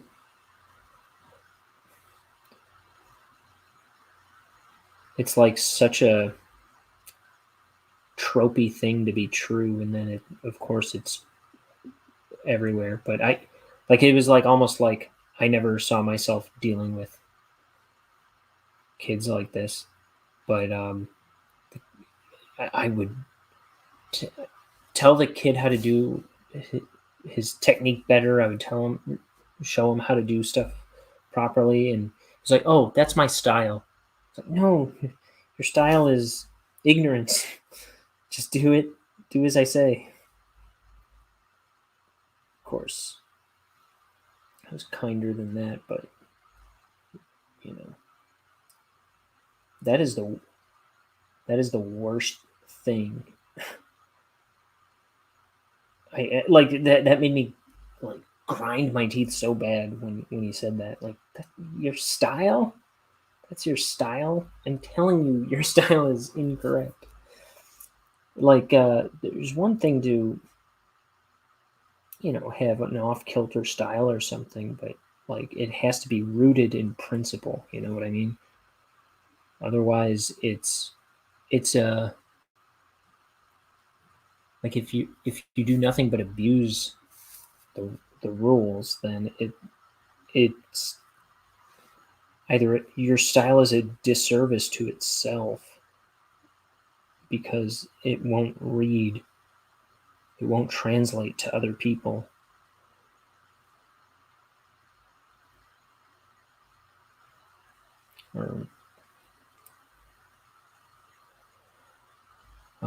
Or something else. I lost my train of thought.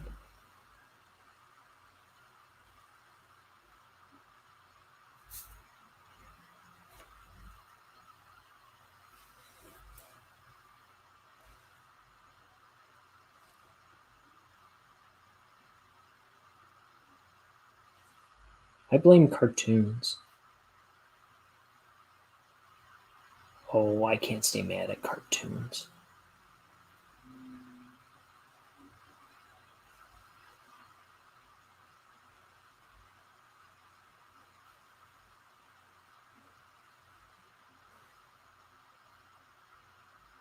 Put some weight on the bottom of this arm. So it's clearly in front of his body.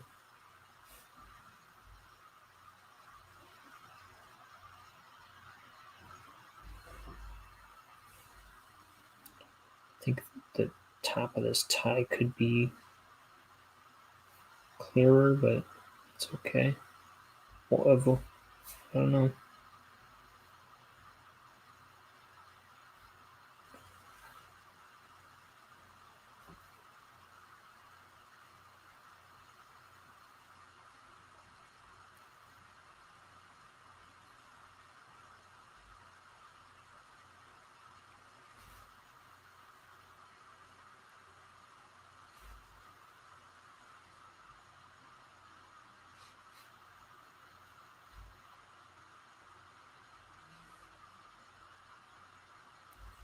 Okay.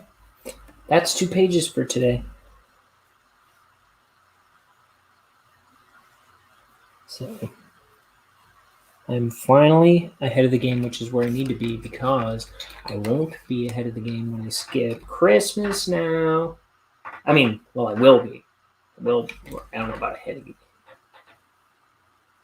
I'll be able to skip a day later in the month. That's all. That's all I'm trying to say. All right. I'll do another one tomorrow.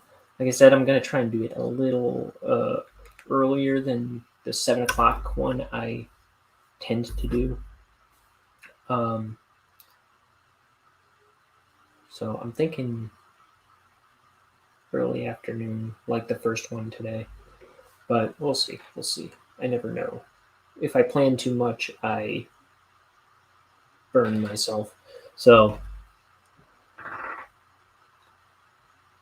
but that's the goal. Early afternoon. I don't see why I shouldn't be able to. It would actually really help me out if I did that. But we'll see.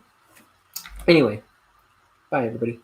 I love you, and I hope you like watching me draw my dang old book, because I'm gonna be doing it for a few more months. Okay, bye everybody. Take care. See you tomorrow.